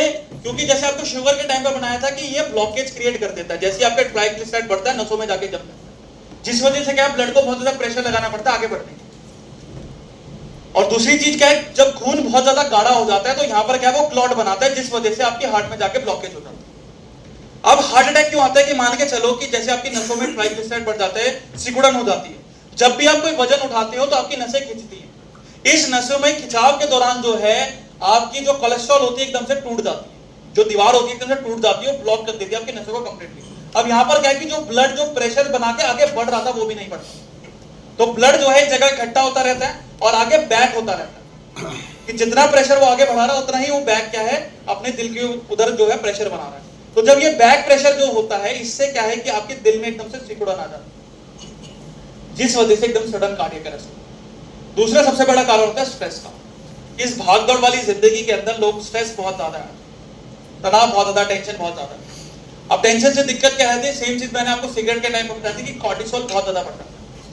जब ये कॉर्टिसोल बहुत ज्यादा बढ़ता है तो यहाँ पर क्या चिड़चिड़ापन, गुस्सा आना और कई कंडीशन के अंदर डिप्रेशन जैसे स्टेजेस आ जाते हैं कि व्यक्ति बहुत ज्यादा जो है चुप हो जाता है, बिल्कुल कुछ बोल नहीं पाता, समझ नहीं पाता। तो यहाँ पर दिक्कत क्या होती है कि जब व्यक्ति टेंशन लेता है तो यहाँ पर वो कॉर्टिसोल बहुत ज्यादा बढ़ जाता है, तो यहाँ पर क्या एकदम से ब्लड प्रेशर हाई हो जाता है और दिल की धड़कन इतनी ज्यादा बढ़ जाती है कि नसें उसको नहीं झेल पाती, जिस कारण दिमाग की नसें एकदम से फट जाती है, जिसे हम ब्रेन हैमरेज कहते हैं। तो ऐसी कंडीशंस ना बने तो वहां पर क्या है कोलेस्ट्रॉल को निकालना जरूरी होता है, स्ट्रेस को कम करना जरूरी होता है। वहां पर जो है आपका कार्डियोडोक्रास बहुत अच्छा काम। इसमें जैसे अर्जुन छाल है, अर्जुन छाल का काम होता है कोलेस्ट्रॉल को कम करना और ब्लड प्रेशर को नॉर्मल करना और दिल को मजबूत रखना। अब क्या रहता है, छोटी ब्लॉकेज होती है, डॉक्टर क्या बोलता है स्टंट डाल, बाईपास सर्जरी करवा दी। पर वहां पर दिक्कत क्या होती है, स्टंट और बाईपास सर्जरी से 100% सोल्यूशन निकल के आ जाता है? वो नहीं निकलता। हार्ट अटैक तब भी बन रहा है, हार्ट अटैक तो तब भी हो रहा है। प्रॉब्लम क्या है कि यहाँ पर जितने आप अपने लाइफस्टाइल के अंदर कोलेस्ट्रॉल बढ़ा रहे हो उतनी जल्दी वो भी क्या है हार्ट अटैक बना रहा है। तो कोई फायदा नहीं होता बाईपास सर्जरी करने का, कोई फायदा नहीं होता स्टंट डालने का, कोई फायदा नहीं होता जब तक आप अंदर से अपने शरीर को ठीक नहीं। ये चीज तो वहां पर है एलडीएल और कोलेस्ट्रॉल बहुत जल्दी निकालना चाहिए, और खासकर जो ट्राइग्लिसराइड। तो जैसे कार्डियोडॉक में जैसे अर्जुन छाल है जो कि दिल को मजबूत रखता है, मांसपेशी को मजबूत रखता है, कोलेस्ट्रॉल को कम करता है, उसी के साथ साथ इसमें दालचीनी और जटामांसी है जो कि स्ट्रेस को कम करती है। तो कॉर्टिसोल कम रहता है तो डोपामिन ज्यादा निकलता है, जिस वजह से नसें भी क्या है रिलैक्स रहती है। जब नसें रिलैक्स हो जाती हैं तो यहाँ पर क्या है कि जो दिल की धड़कन है वो भी नॉर्मल आनी शुरू हो जाती है। अब दिल की धड़कन कितनी होती है, मेल्स के अंदर जाती है 70 से 72 बीट, ठीक है, 70 से 72 बार धड़कता है मेल्स का। लेडीज के अंदर ये 80 बीट तक जाता है, वो नॉर्मल होती है। 80 से ज्यादा आ रहा है तो ब्लड प्रेशर आएगा, और हमारा अगर 72 से ऊपर ज्यादा है तो हमारा भी ब्लड प्रेशर आएगा, ठीक है। तो ये चीज यहाँ पर बहुत अच्छी कंट्रोल होती है। अब कॉम्बिनेशन की बात करें तो कॉम्बिनेशन में क्या करें, तो यहाँ पर सबसे पहले जो है क्लोरोडॉक का इस्तेमाल करना है आपको 20 से 25 ml दिन में 2 बार खाना खाने के बाद, ठीक है। क्लोरोडॉक के साथ यहाँ पर कार्डियोडॉक्रास रहेगा, ठीक है, वो भी आपका 20 से 25 ml दिन में 2 बार खाना खाने के बाद। क्लोरो के साथ यहाँ पर आपको सीबक डॉग जूस का इस्तेमाल करना है, वो भी सेम मात्रा रहेगी 20 से 25 ml दिन में 2 बार खाना खाने के बाद। सीबक डॉग जूस के साथ यहाँ पर अर्जुन एक्सट्रैक्ट कैप्सूल, एक कैप्सूल दिन में 2 बार सुबह शाम यहाँ पर आप उसका इस्तेमाल कर सकते हैं। अर्जुन एक्सट्रैक्ट कैप्सूल के साथ यहाँ पर आपको कुर्की डॉग कैप्सूल का इस्तेमाल करना है, वो भी एक कैप्सूल सुबह शाम खाना खाने के बाद आपको इस्तेमाल करना, ठीक है। कुर्की डॉग में क्या है कि जैसे हम चोट होती है तो हम हल्दी वाला दूध पी लेते हैं। अब हल्दी क्या करती है, आपके इन्फ्लेमेशन को कम करती है, सूजन को कम करती है। और जो C3 कॉम्प्लेक्स है ये यूएस के अंदर एक पेटेंटेड टेक्नोलॉजी से बनाया गया जिसमें 95% प्योरिटी रहती है। तो मान के चलो जो आपकी हल्दी जो घर की आप इस्तेमाल करते हो वो बस आपकी बॉडी में 20% से ज्यादा जो है शरीर में काम नहीं करती, ये 2000 गुना काम करती है C3 कॉम्प्लेक्स। तो बॉडी के अंदर जो सूजन होती है, जो ट्राइग्लिसराइड की जो मात्रा जो बड़ी रहती है लगभग 30% तक कम कर सकती है 1 महीने के अंदर आप साइड डोसेज पे 30, जिस वजह से ब्लॉकेज हट जाती है।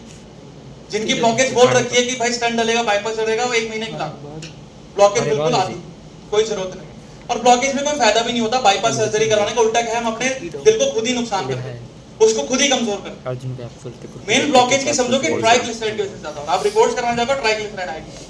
तो कुर्की डॉग यहाँ पर बहुत अच्छा काम करे, एक कैप्सूल दिन में 2 बार, वो भी सुबह शाम आपको इस्तेमाल करना। और परहेज की बात करें तो देखो परहेज में यहाँ पर तली हुई चीजें नहीं खानी है, ऑयली चीजें नहीं खानी है, ठीक है। और बाहर का थोड़ा सा जैसे खाना होता है उसको कम कर दो, चाय कॉफी बिल्कुल बंद कर दो, क्योंकि चाय और कॉफी अंदर कैफीन रहता है। तो ये भी क्या कर रहा है, एकदम से ब्लड प्रेशर हाई कर रहा है।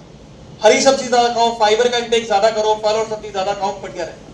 गेहूं और चावल की जगह जो है यहाँ पर आप चने की रोटी हो गई या मल्टीग्रेन आटा खा सकते हो। चावल यहाँ पर तो आप बंद ही कर दो, क्योंकि चावल के अंदर कार्ब्स रहेंगे, ये भी क्या है बॉडी के अंदर ग्लूटेन पड़ा है जो कि नुकसान करेगा कहीं। तो ये चीजें यहाँ पर थोड़ी सी आप अवॉइड करो, ठीक है? सभी को आ गया समझ में? यस सर एक क्वेश्चन है जी। हाँ जी बताइए। पीटीआई काफी फ्लक्चुएट होता है जिना पेशेंट का हार्ट डिसीज है पीटीआई। अच्छा, रिपोर्ट्स है कि इस वक्त है नहीं प्रेजेंट मेरे कोई। तो उसे भेज दो, क्योंकि इसमें कई चीजें ना देखनी पड़ती है। ट्राइग्लिसराइड देखना पड़ता है, लिम्फोसाइट देखना पड़ता है, न्यूट्रोफिल्स देखना पड़ता है, डब्ल्यूबीसी देखना। वो अगर कितना बढ़ रहा है वो पहले देखेंगे, उसके हिसाब से फिर देखेंगे। अगर कोई प्रॉब्लम ज्यादा है, क्योंकि ये भी चीजें होती है ना, कुछ प्रॉब्लम ज्यादा हो रही है तो उसको उसी हिसाब से फिर कॉम्बिनेशन देके उसको भी बाकी चीजें कंट्रोल करनी है। 2 3 टेक्नीशियन है जी मैं। हाँ जी, आप रिपोर्ट्स भेजो एक बार, मैं देख लूँ, ठीक है? मैंने कांटेक्ट तो लगा तो मैं मैं आप अपने सीनियर तो मैं सर तो लगा। हाँ सर को। नेक्स्ट आते हैं किडनी स्टोन का। मैंने आपको प्रोसेस बताया स्टोन क्यों बढ़ता है, याद है? अभी लीवर में बताया, अगर नींद नहीं आई तो अभी बताया था मैंने कैसे बढ़ता है। प्रोटीन ज्यादा लेने से ज्यादा सोने वाले ज्यादा ना सोने। जब लीवर खराब होता है तो यहाँ पर लीवर का काम क्या रहता है, प्रोटीन को रेगुलेट करना। जब लीवर खराब हो जाता है तो प्रोटीन रेगुलेट नहीं हो पाता, जिस वजह से बॉडी में यूरिक एसिड ज्यादा बढ़ता है, कैरेटिनाइन ज्यादा बढ़ता है। जब ये कैरेटिनाइन और यूरिक एसिड ज्यादा बढ़ जाता है तो ये आपकी बॉडी में क्या डाइजेस्ट नहीं होता, पचता नहीं है। तो ये क्या करता है, छोटे छोटे जो है पत्थर बनाना शुरू कर देता है, जो कि आपके पित्त की थैली में और स्टोन में जाके जमना शुरू हो जाता है। तो यहाँ पर क्या है, यूरिक एसिड को मेंटेन रखना। और स्टोन अगर बन भी जाते हैं तो उसको निकालने के लिए सबसे बेस्ट सोल्यूशन क्या रहता है कि यूरिन का प्रेशर बढ़ाए। यूरिन का प्रेशर जितना ज्यादा बढ़ेगा उतना किडनी पे भी प्रेशर बनेगा, और जितना ज्यादा किडनी पे प्रेशर बढ़ा रहे हैं उतनी जल्दी क्या है, स्टोन प्रेशर से टूट के यूरिन के थ्रू ही शरीर से बाहर से निकल जाता है। तो वहां पर स्टोन डॉग बहुत अच्छा काम करता है। स्टोन डॉग के अंदर से वरुण है, पाषाण भेद है, ये दोनों जड़ी बूटी ऐसी काम करती है कि यूरिन फ्लो को बहुत ज्यादा तेज करती है। यूरिन फ्लो जितना तेज रहेगा उतना बढ़िया रहेगा कि स्टोन को जल्दी निकालने में। तो यहाँ पर एक कॉम्बिनेशन लिख सकते हैं। यहाँ पर जो है आपको लीवोडॉक लेना है खाना खाने से पहले 20 से 25 ml, ठीक है? अब खाना खाने के बाद यहाँ पर क्या चलेगा, अगर शुगर ठीक है तो यहाँ पर आप इम्यूनोडॉक दे दीजिए, शुगर बढ़ी हुई है तो क्लोरोडॉक का इस्तेमाल कर सकते हैं, ठीक है? उसी के साथ साथ जो है यहाँ पर आपको पुनर्नवा प्रवाहिक का इस्तेमाल करना है। पुनर्नवा प्रवाहिक का इस्तेमाल क्या है, क्यों करना है? क्योंकि यहाँ पर जो है ये यूरिन की जो थैली होती है आपकी, उसमें इंफेक्शन क्रिएट नहीं होने देता। साथ ही साथ कई बार होता है किडनी में इंफेक्शन हो जाता है, किडनी सिकुड़ जाती है, तो ये उस चीज को भी रिकवर करने में मदद करता है, ठीक है? तो 15 से 20 ml दिन में 2 बार खाना खाने के बाद यहाँ पर आपको इस्तेमाल करना है, ठीक है? पुनर्नवा के साथ यहाँ पर आपको स्टोन डॉग का इस्तेमाल करना है, ठीक है? स्टोन डॉग आपका 20 से 25 ml रहेगा दिन में 2 बार खाना खाने के बाद। उसी के साथ साथ आपको शिलाजीत रेजिन का इस्तेमाल करना है। अब शिलाजीत आपको सुनने में काफी नहीं लग रही होगी कि स्टोन में क्या काम करेगी, है ना? पर देखो शिलाजीत मेनली दी क्यों जाती है, स्टैमिना के, पर उसमें क्या रहता है कि उसके अंदर फल्विक एसिड की मात्रा ज्यादा होती है। ये फल्विक एसिड क्या करता है, टॉक्सिन्स को जल्दी निकालता है। स्टैमिना क्यों बढ़ता है, जब गंदगी शरीर से बाहर होती है, ताकत तो तभी बढ़ती है। तो यहाँ पर ये फल्विक एसिड क्या करता है, जब पाषाण वेद के साथ दिया जाता है यूरिन फ्लो को डबल कर देता है प्रेशर, जिस वजह से किडनी में और ज्यादा प्रेशर बनता है, और जितना ज्यादा प्रेशर क्रिएट हो रहा है उतनी जल्दी जो है स्टोन टूट के यूरिन के थ्रू बाहर निकल जाता है। तो शिलाजीत रेजिन यहाँ पर बहुत अच्छा काम करता है। हाँ जी, 250 mg के करीब हल्के गुनगुने पानी में सुबह शाम, 250 mg। उसमें ना एक टिक होती है, हाँ चमचा दे रखा होता है, उसमें आधी जैसे चमचा होता है, 250 mg का होता है, हाँ आधा के करीब हल्के गुनगुने पानी में। अब यहाँ पर पहले हम कैप्सूल इस्तेमाल कराते हैं, पर कैप्सूल बहुत टाइम लेता है, तो रेजिन हमने डाल दिया कि रेजिन क्या जल्दी घुल जाता है, हाँ आधा चमचा बहुत हल्के गुनगुने पानी में ले लो, बहुत जल्दी घुल जाएगा। स्टोन ज्यादा होते हैं तो प्रेशर जल्दी क्रिएट करना। हाँ जी, हाँ ले सकते, कोई गल ले सकते। हाँ जी, हाँ जी निकलते, पर वहां पर क्या है, शिलाजीत ना देके नोनी दे, मैं ये कहना, शिलाजीत ना देके वहां पर नोनी दे, क्योंकि शिलाजीत तो काम करेगी किडनी के ऊपर, नोनी काम करेगी पित्त की थैली, ठीक है? तो जिनको पित्त की थैली में प्रॉब्लम्स हैं तो वहां पर जो है नोनी डॉग इस्तेमाल, 15 से 20 ml दिन में 2 बार खाना खाने के बाद। परहेज में यही है जो मैंने आपको लीवर के टाइम पे बताया था। क्या बताया था मैंने लीवर के टाइम पे? याद है? सो गए सारे। लीवर के टाइम पे मैंने क्या परहेज बताया था आपको? क्या नहीं खाना? तलिया चीजें नहीं खानी, प्रोटीन वाली चीजें नहीं खानी, खट्टी चीजें नहीं खानी, चाय कॉफी बिल्कुल बंद करनी है। हाँ। यहाँ पर भी क्या है कि यहाँ पर ये भी चीजें छोड़ के बीज वाली आइटम भी नहीं खानी, जिनमें बीज रहता है। जैसे टमाटर हो गया, बैंगन हो गया, ये चीजें आपको बंद करनी है। अमरूद हो गए जिनमें बीज मौजूद होते हैं। ठीक है। उसी के साथ साथ जो है यहाँ पर दूध भी आपको नहीं पीना है, पानी ज्यादा पीना। और पानी भी एक साथ नहीं पीना कि हम बोलते हैं कि भाई पानी ज्यादा पियो तो 2 लीटर पूरी चढ़ा देते, नहीं, गैप के अंदर मेंटेन करते कि जैसे मॉर्निंग के टाइम पे आपने 5 ग्लास पी लिए, मॉर्निंग के बाद प्रेशर बना, आपने यूरिन कर लिया, फिर उसके बाद जो है दोपहर के टाइम पे 5 ग्लास फिर पी लिए, ऐसे फिर 5 ग्लास शाम को पी लिए, फिर एक रात को पी लिए 5 ग्लास, रूटीन के साथ। इससे क्या होगा? खून पतला नहीं होगा। खून पतला हो जाएगा फिर दिक्कत करेगा। ठीक है। तो एक रूटीन के हिसाब से आपको ऐसे, ठीक है। सभी को आ गया समझ में? नेक्स्ट पढ़ो। नेक्स्ट आता है कैंसर के। अब कैंसर का हम क्या सुनते हैं? इसका कोई इलाज ही नहीं है ना? क्यों इलाज नहीं हो? पेशेंट के फोन रुकते नहीं है। अभी तो कुछ भी नहीं है, हमें फोन इसलिए देखोगे ना, कम से कम 25 मिस कॉलें मिलेगी आपको सुबह से।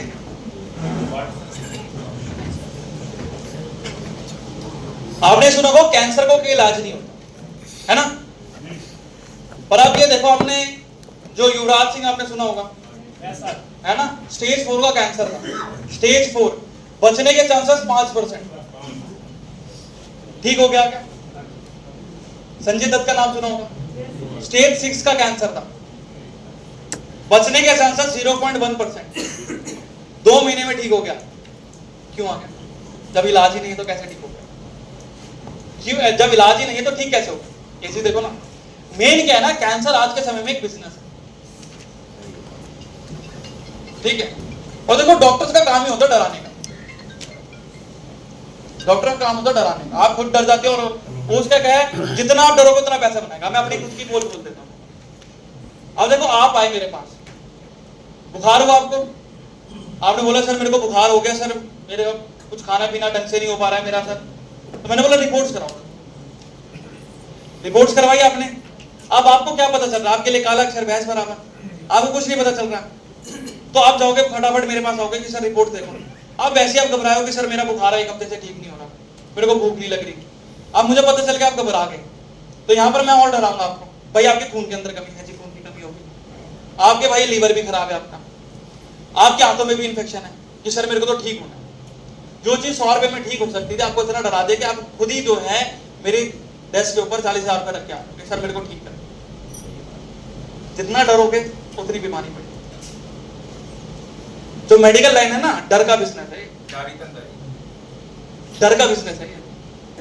जितना लोग को डराते रहोगे उतना वो पैसा देते रहेंगे, भले इलाज ना, थकार के आपकी गलती निकालेंगे और आप ही गलती खुद ही मान लोगे कि मेरे से ही नहीं होगा, मैंने परहेज नहीं करा।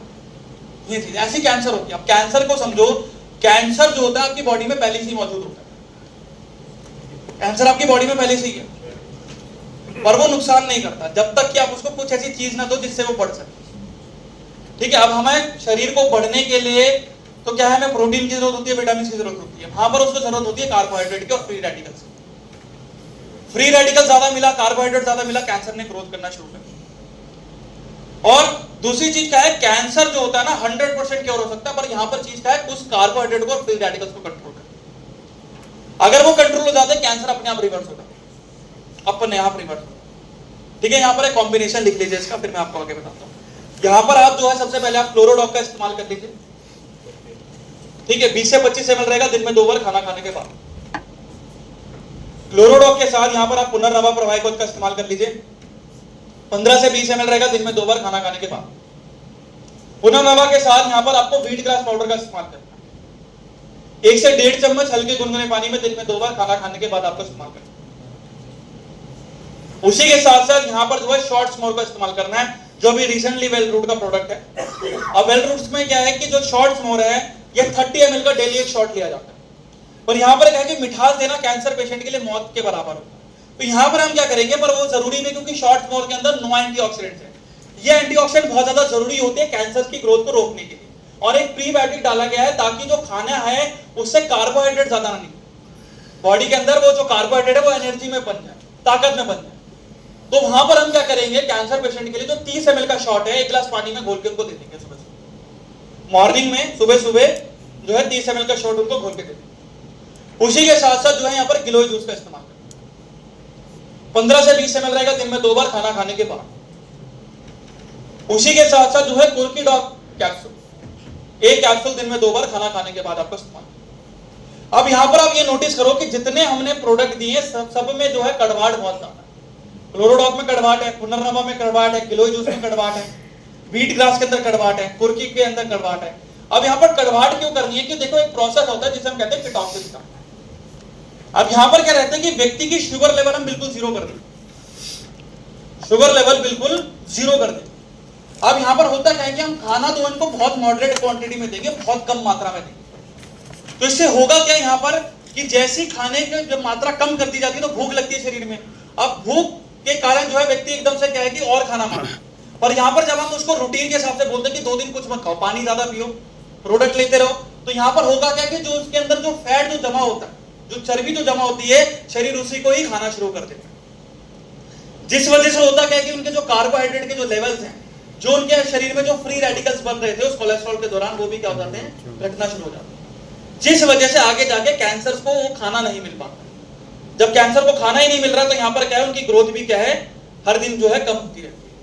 इसी वजह से यहाँ पर क्या है, कड़वाहट ज्यादा दी जाती है और कार्ब्स बिल्कुल जीरो कर दी जाती है, ताकि बॉडी के अंदर जो भूख बढ़ रही है, जैसे व्हीट ग्रास ले रहे हो, व्हीट ग्रास के दौरान जो है क्रेविंग बिल्कुल खत्म हो जाती है, भूख बिल्कुल खत्म। तो भूख खत्म होगी तो यहाँ पर क्या, खाने की मात्रा कम गई, और वहां पर हुआ क्या कि कीटोसिस के दौरान जो है शरीर के अंदर जितनी भी चर्बी थी, शरीर उसी को ही खाना शुरू कर देता है। तो यहाँ पर वजन तो थोड़ा कम होगा, पर यहाँ पर क्या है, रिकवरी भी फास्ट होती रहेगी, क्योंकि यहाँ पर जैसे पुनर्नवा दे रहे हैं, पुनर्नवा का काम होता है कीमो के दौरान जो आपके साइड इफेक्ट्स होते हैं उसको कम करना, साथ ही साथ एंटीऑक्सीडेंट की सप्लाई को बढ़ाना ताकि रिकवरी फास्ट हो।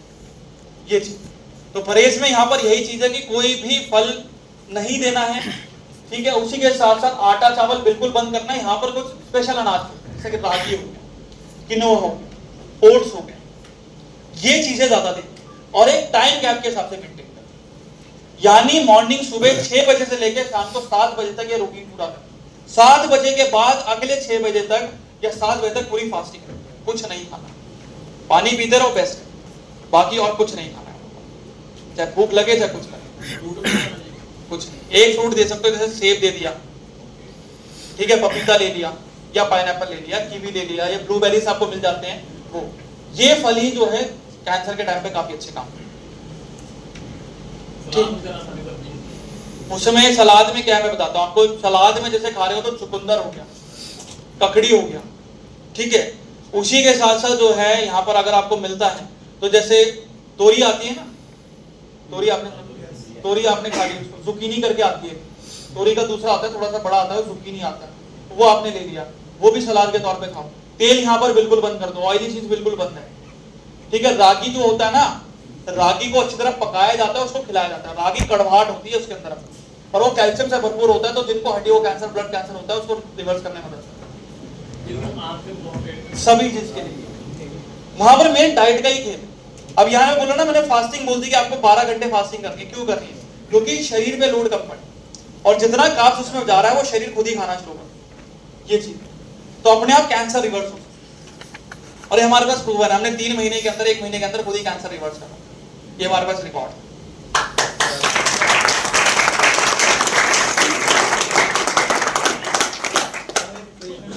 कीमो भी होती है और उनको टीबी भी है और फेफड़े के अंदर उनको जख्म है, तो सांस में दिक्कत होती है, उनके लिए कौन सा कॉम्बिनेशन? सांस में दिक्कत है, कैंसर की प्रॉब्लम्स है, कीमो होती है। कीमो होती है। कितनी कीमो चल रही है? तो सर पहले मतलब कि हफ्ते बाद होती है या 15 दिन बाद होती है, ऐसा? चलो आपका सवाल मैं भी थोड़ी देर में लेता हूँ, पहले प्रोडक्ट करना फिर सवाल। नेक्स्ट आ गया सभी को समझ में? नेक्स्ट आते हैं थायराइड। अब थायराइड की प्रॉब्लम क्यों बढ़ती है आपको पता है? किस चीज की वजह से? थायराइड किस कारण बढ़ता है?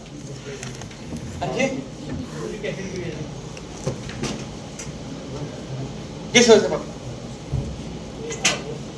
हार्मोन्स की वजह से। हार्मोन्स क्यों कम आते हैं? ये बढ़ता है आयोडीन की कमी की वजह से। आयोडीन किसमें होता है? नहीं, किसमें होता है? आयोडीन सबसे ज्यादा किसमें होता है? आयोडीन सबसे ज्यादा होता है अलसी के बीज में। अब पता है ये नमक में क्यों ऐड करा गया था? क्योंकि पहले जो नमक मिलता था ना, इंडिया जो है आज के समय में भी सबसे ज्यादा थायराइड के पेशेंट देता है दुनिया के अंदर। आयोडीन से सबसे जो ग्रसित देश है वो हमारा भारत ही है, इंडिया है। Iodine deficient in the world बोला जाता है हमारे भारत को। अफ्रीका के बाद इंडिया आता है दूसरे नंबर पे। अब क्यों आता है? क्योंकि देखो जो बाहर के जैसे हम सेंधा नमक खाते हैं, काला नमक खाते हैं, इनमें क्या आयोडीन नहीं रहता। तो अब आयोडीन की कमी की वजह से क्या थायराइड बढ़ रहा था और गोइटर नाम की बीमारी होती है जिसे हिंदी में गींगा कहते हैं, है ना, सुना होगा। ग्रंथि जो है पूरे गला सूज जाता है। अभी क्यों होता है? आयोडीन की वजह से। अब आयोडीन में क्या था कि सरकार ने बोला कि भाई अलसी के बीज खाएंगे तो महंगे आते हैं। भाई आप 200 रुपए का 100 ग्राम दे रहे हो तो महंगा है, हर कोई अफोर्ड नहीं कर सकता। तो नमक की थैली क्या है? सबसे अफोर्डेबल होती है। हर व्यक्ति नमक खाता है सब्जी में डाल के, नमक जरूरी भी है, तो उसी में आयोडीन डालना शुरू करा। वहीं से हमारे में आगे कि आयोडीन नमक में ही होता है। अलसी के बीच में सबसे ज्यादा आयोडीन। और थायराइड की मेन जो हाइपर और हाइपोथायराइड होते हैं जिसमें वजन कम हो जाता है और बढ़ जाता है, ये क्यों होता है? हार्मोन्स के इंबैलेंस की वजह से। ये मेनली होता है आयोडीन की कमी की वजह से और आपके लाइफस्टाइल की वजह से। आपका जब लाइफस्टाइल बढ़ता है तो यहाँ पर कोलेस्ट्रॉल बढ़ता है, चर्बी बढ़ती है। यही चर्बी क्या करती है? आगे जाके आपके पूरे अंगों को भी जो है ब्लॉक करना शुरू कर देती है। और कहीं ना कहीं जो चिकनाहट होती है, जो तली हुई चीजें हम ज्यादा खाते हैं तो ये चिकनाहट जो होती है आपकी ग्रंथि को ब्लॉक कर देती है, जिस वजह से हार्मोन्स नहीं निकल पाते और थायराइड जैसी प्रॉब्लम। तो वहां पर जो है थायराइड को ठीक रखने के लिए जो थायराइड का इस्तेमाल कर रहे हैं, थायराइड में जैसे अलसी है जो कि आयोडीन की कमी को पूरा कर रहे हैं, उसके साथ साथ इसमें जावित्री, जायफल और सुपारी डालेंगे। इन तीनों का काम होता है तासीर में गर्म रहते हैं, चिकनाहट को जड़ से खत्म करना, साथ ही साथ ग्रंथि को मजबूत करना, उसी के साथ साथ इंसुलिन लेवल्स को मेंटेन रखना, बैलेंस रखना। बैलेंस रखना यहाँ पर बहुत ज्यादा जरूरी होता है, ताकि आगे जाके जैसे जिनको भी मोटापे का जैसे थायराइड होता है तो वहां पर क्या है, उनकी डाइट आप जितनी मर्जी करा लो वो कमी नहीं होगा।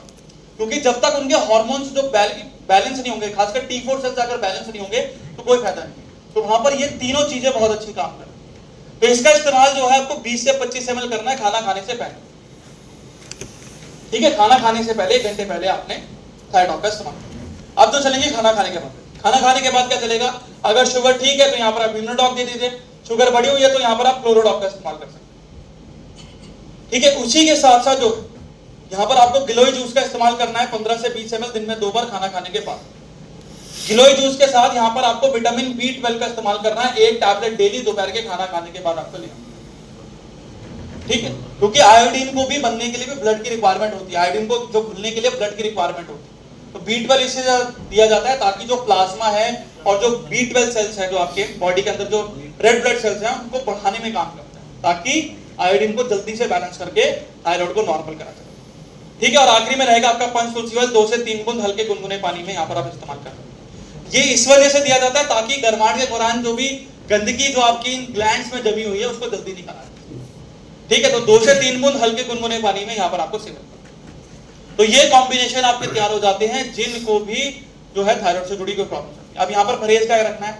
कार्बोहाइड्रेट यहाँ पर बंद करना है, चावल रोटी बंद कर, चाय कॉफी बंद कर, हर्बल टी लो सबसे बेस्ट है, गर्म पानी पीते रहो। और जैसे रात को क्या करो कि जैसे थोड़ा सा गर्म पानी लेके उसमें तुलसी के ड्रॉप मार के उसके गरारे कर, गरारे करने से क्या होगा, जो गर्माहट जो हो जाएगी तो उससे क्या चिकनाहट जल्दी हो खत्म हो। ठीक है, उसी के साथ साथ योग के अंदर एक आता है उज्जैनी प्राणायाम। ठीक है, आप योगा के निर्देशक के अनुसार कर सकते हैं। इसमें क्या है ना, वॉइस टोन के थ्रू जो है गंदगी निकाली जाती है और थायराइड को बैलेंस करा जाता है करके ऐसे। यहाँ पर क्या है ना, इसमें प्रेशर ज्यादा क्रिएट करा जाता है, तो वो भी आपके लिए बहुत अच्छा रहता है इसमें अगर आप करें। वो डाइट है, पहले तो T4 नॉर्मल आ जाए उसके बाद फिर डाइट पे कंट्रोल करता है, फिर तो डाइट पे चलता है पूरा। मेन क्या है ना, थायराइड जाए जिनका भी है, जिनको बहुत ज्यादा वीकनेस हो जाती है वहां पर वो TSH सेल्स और T4 बहुत नॉर्मल आनी चाहिए। और सेम चीज मोटापे वाले के अंदर, तब उनको डाइट के थ्रू करा जाता है। और डाइट के अंदर भी ये ध्यान रखा जाता है आयोडीन बराबर मिलती रहे, कार्बोहाइड्रेट कम हो पर प्रोटीन ज्यादा हो। ये चीज प्रेगनेंसी के टाइम। नेक्स्ट, सभी को आ गया समझ में? जो T3 और T4 सही हो और TSH ज्यादा हो तो फिर क्या होगा?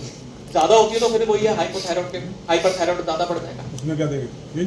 यही सेम चीज, थायराइड कोई भी हो, देखो निकल तो एक ही ग्रंथि से ना, तो अलग अलग प्रोडक्ट देने की कोई फायदा नहीं है। वो मेन क्या है, दोनों में ही T4 सेल्स बढ़ जाते हैं, दोनों में ही बढ़ते हैं, पर किसी में जैसा हाइपोथायराइड में होता है तो उसमें कम हो जाते हैं, हाइपर में बढ़ जाते हैं, तो डिपेंड एक में रहता है। पर यहाँ पर अगर T4 नॉर्मल हो जाते हैं तो उसमें बैलेंस होने में अपने आप मदद मिल जाती है।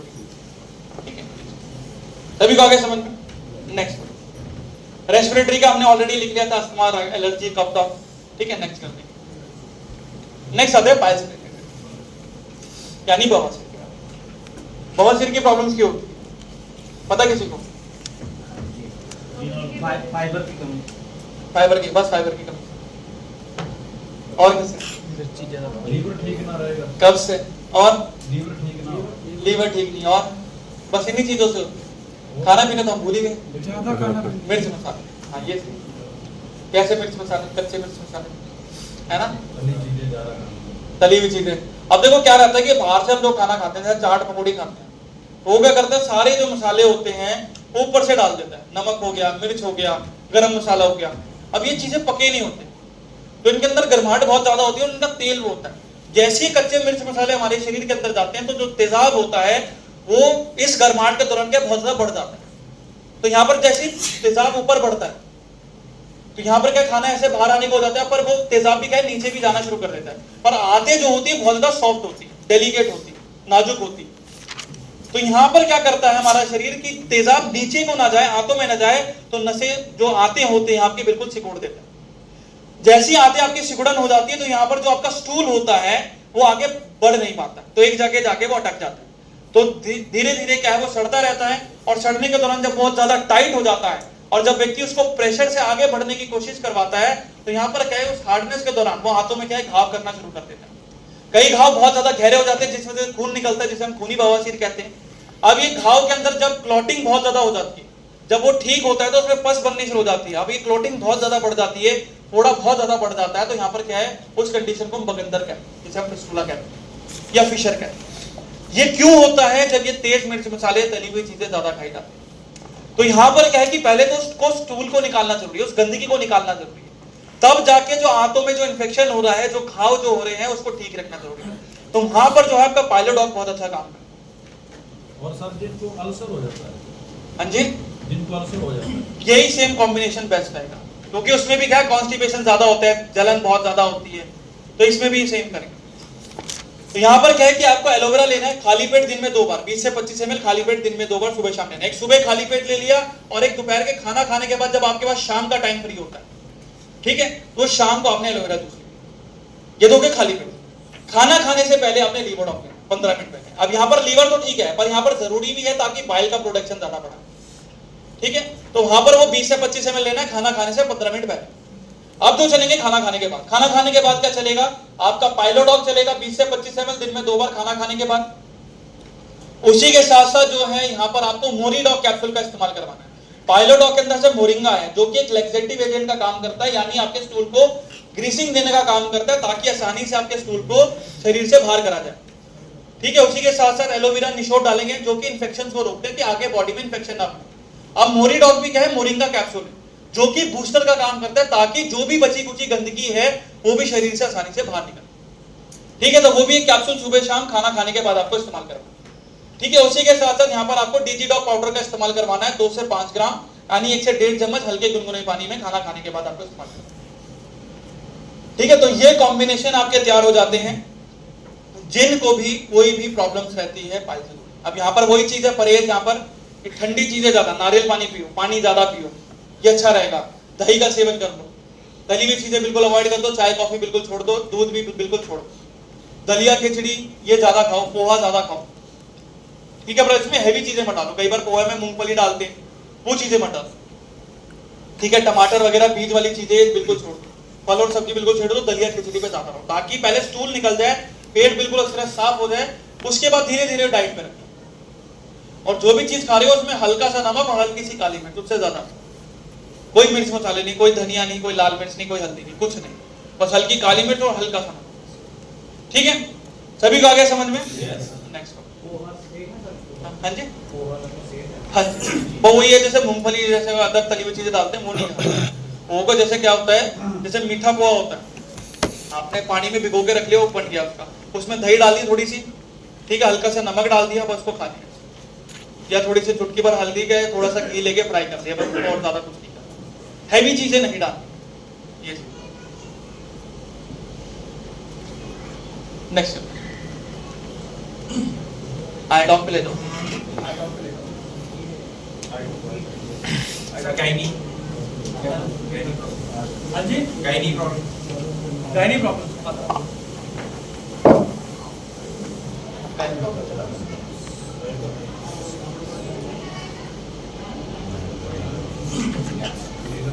चलो कोई बात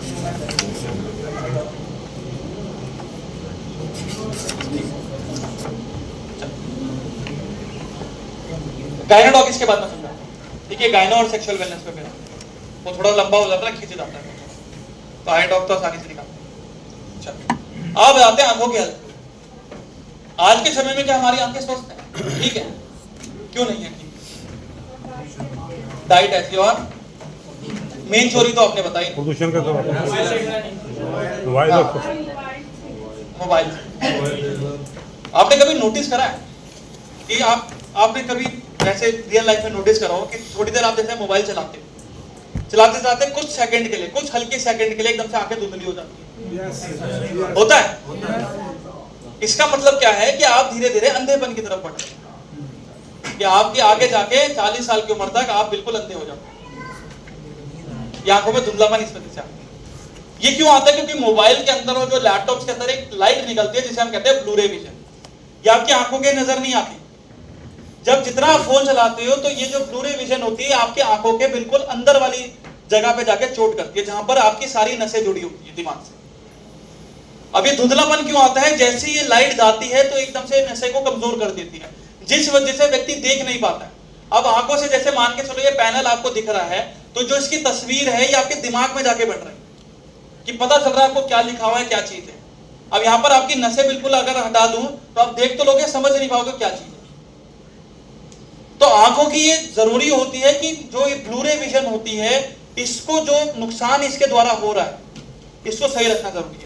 और दूसरी चीज है कि आजकल काफी जैसे हम बाइक चलाते हैं तो हेलमेट बिल्कुल पहनना पसंद नहीं करते, ठीक है।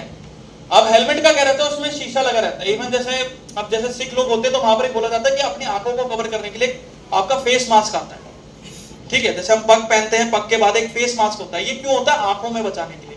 जो धूल मिट्टी जाती है, जो बाइक चलाते हैं तो जो धूल मिट्टी अंदर आता है, अब बाई चांस होता है धूल मिट्टी जब चली जाती है तो यहाँ पर दिक्कत क्या होती है, जैसे छोटे कंकड़ पत्थर चले जाते हैं तो हम आंखों को रगड़ना शुरू करते हैं। अब यहाँ पर दिक्कत क्या रहती है कि हमारी आंखों के अंदर एक आइरिस नाम की चीज होती है, एक पतली सी झिल्ली होती है, जिसका काम होता है आंखों के अंदर जितनी लाइट है और जितनी गंदगी उसको भारी रखना। पर जैसे आप उसको रगड़ना शुरू करते हो तो ये आइरिस की जो परत होती है एकदम से निकल जाती है, जिस वजह से व्यक्ति पूरी तरह से अंधा हो जाता है, उसका कोई इलाज भी नहीं, ठीक है। तो वहां पर आंखों की सुरक्षा अपने हाथ में। अब आंखों में क्यों कमजोरी आती है? जब ये मोबाइल बहुत ज्यादा देखते हैं। उसी के साथ साथ जो है जब हम लाइट में बहुत ज्यादा रहते हैं, फोन में क्या है कि हम जैसे नाइट में होता है, रात में भी क्या है पूरा फुल ब्राइटनेस में फोन चलाते रहते हैं। अब वहां पर जितनी लाइट जरूरी होती है उससे ज्यादा लाइट जो हम आंखों को देते रहते हैं, जिस वक्त के साथ क्या आंखें कमजोर हो जाती है। धूप में भी निकलते हैं तो वहां पर भी लाइट ज्यादा पड़ती है, तो वहां पर क्या है कि तो नमी बिल्कुल खत्म हो जाती है। आपने आई फ्लू का नाम सुना होगा, आंखें बिल्कुल क्या है बहुत जलन करती है और दर्द बहुत ज्यादा होता है। तो ऐसी कंडीशन में आई डॉक काफी अच्छा रहता है आंखों की नमी को बनाने में, साथ ही साथ आंखों की जो रोशनी है उसको बढ़ाने में। इसमें जैसे पुनर्नवा है, चंदन है जो कि ठंडक देते हैं, साथ ही साथ गुलाब जल डाला गया है जो कि नमी को बनाने में मदद करते हैं। उसी के साथ साथ में नीम डाली गई है जो कि कीटाणु को खत्म करती है और जो छोटे कंकड़ पत्थर होते हैं उनको भी जल्दी से आंखों से बाहर करती है। इसका इस्तेमाल जो है आपको 2 बूंद करना है, दिन में 2 बार आप इसका इस्तेमाल कर सकते हैं। थोड़ी सी लगेगी, इतना है कि आप शायद, हाँ जी। अब कुछ चीज के लिए आप जैसे चोट लगती है, ठीक रखने के लिए उसमें चीज तो उठती है ना। आप वही व्यक्ति खुजा देते हैं उस चीज को और घाव कर देती है ना। तो आई डॉक के साथ हमेशा ध्यान रखना है कि ओमेगा डॉक कैप्सूल जरूर दें। ओमेगा डॉक कैप्सूल के अंदर से ओमेगा 3 और ओमेगा 6 फैटी एसिड्स होते हैं। ये आपकी आंखों की रोशनी को बढ़ाने में मदद करते हैं, साथ ही साथ जो जिनको मोतियाबिंद होता है शुरुआती रहता है तो उसके रिवर्स करने में भी मदद करते हैं। तो आई डॉक के साथ हमेशा ओमेगा डॉक कैप्सूल जरूर रखें। एक कैप्सूल दिन में 2 बार सुबह शाम लीजिए। बच्चों को आप दे रहे हैं तो यहाँ पर ध्यान रखिएगा 6 साल से लेके जो ऊपर के बच्चे हैं उन्हीं को ही जो है 1 ड्रॉप डेली रात को सोने से पहले आपको डाला है, उससे ज्यादा नहीं डाला। ठीक है, नहीं वाइट हो जाता है सर। कई बच्चे वो टेटा देखते हैं जहाँ उनका डॉक्टर कहते हैं ये वो आँख का सुराख बंद है, पर्दा पड़ जाता है, बंद हो जाता है। वो आयरिस की वजह से होता है, जो आपकी कॉर्निया होती है वो शिफ्ट हो जाती है।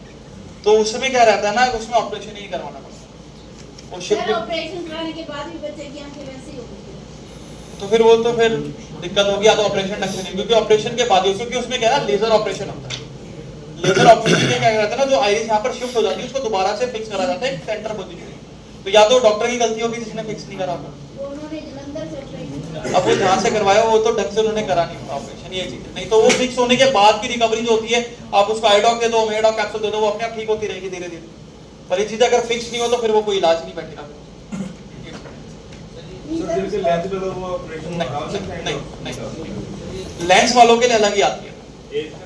हाँ जी, 40 साल। वैसे तो ओल्ड एज में डाल सकते हैं, पर जैसे जिनको आंखों में जैसे अब ज्यादातर प्रॉब्लम जिनकी आती है, तो ये बोला जाता है कि 40 साल तक अगर आपकी आंख बिल्कुल सही है तो आगे आपको कोई दिक्कत ही नहीं होगी। पर 40 साल के बाद जो है जिनको प्रॉब्लम आ रही है, क्योंकि ऑपरेशन भी 40 साल तक ही होता है, उसके बाद बिल्कुल मना कर दिया था। लेजर ऑपरेशन तो बिल्कुल छेड़ेंगे नहीं, आंखों का ऑपरेशन होता है। तो मेन ये रहता है कि अगर ओल्ड एज में तो दे सकते हो, 80 ईयर्स तक हम दे सकते हैं, कोई दिक्कत नहीं आ रहा। 80 ईयर्स के बाद थोड़ी आंखों में क्या है, विजन कंट्रोल हो जाता है, क्योंकि एक टाइम के बाद खत्म हो जाता है। पर हाँ ये चीज है कि 40 साल तक तो मैंडेटरी होता है कि आप लगाते रहो, आईडॉक देते रहो, ओमेगा खाते रहो, ये अच्छा रहेगा।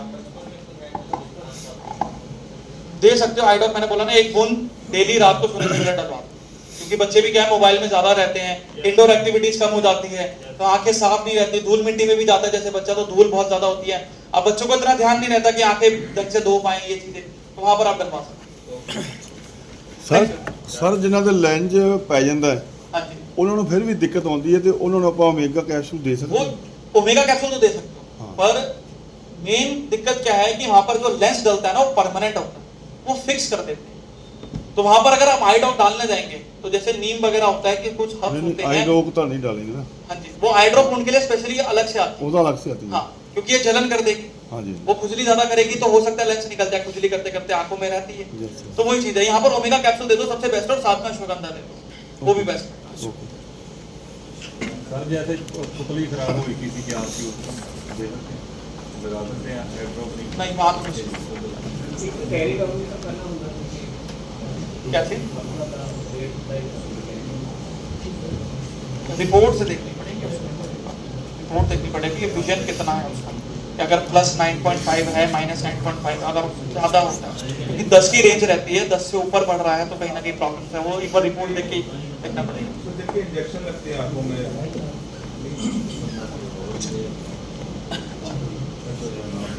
नेक्स्ट आते हैं सेक्सुअल वेलनेस।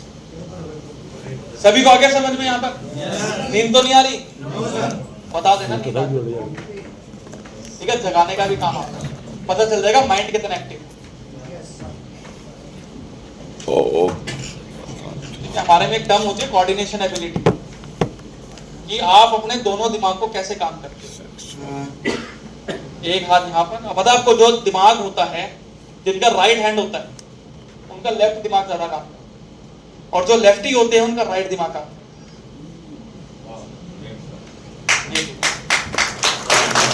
अब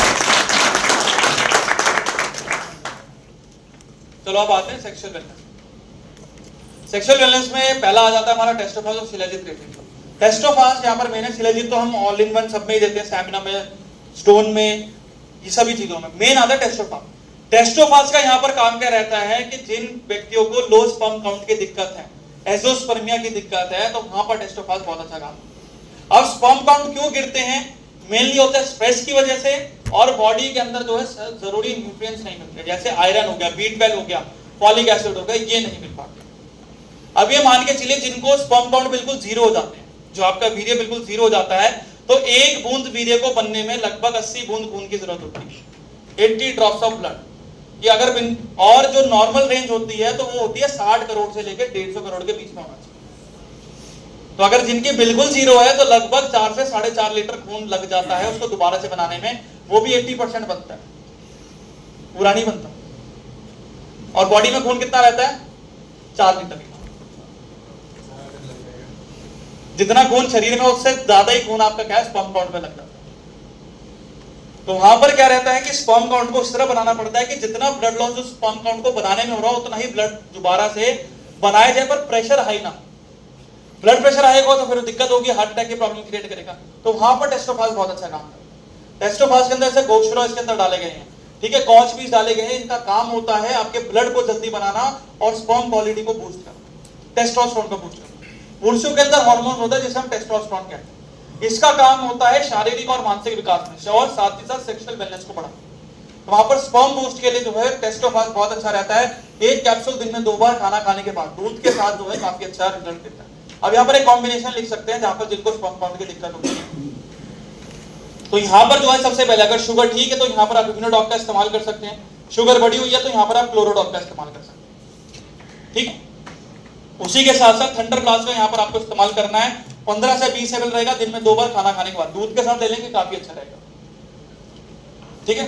उसी के साथ साथ जो है यहाँ पर टेस्टोफास कैप्सूल, उसी दूध के साथ एक कैप्सूल सुबह और एक कैप्सूल रात को सोने से पहले आपने ले लिया। और साथ में आपने ले लिया अश्वगंधा कैप्सूल KSM 66X। इससे फायदा क्या है कि तो स्ट्रेस बहुत जल्दी कम करेगा। स्ट्रेस जितना जल्दी कम होगा उतना टेस्टोस्टेरोन बूस्ट करने में। पहले आपका शुगर ठीक है तो इम्यूनोडॉक, शुगर बढ़ी हुई तो क्लोरोडॉक। उसी के साथ साथ जो है थंडर ब्लास्ट रस 15 से 20 ml दूध के अंदर, एक सुबह और एक शाम 2 बार। उसी के साथ साथ जो है टेस्टोफास कैप्सूल, एक सुबह और एक रात को सोने से पहले दूध के साथ। उसी दूध के साथ ashwagandha capsule KSM 66X।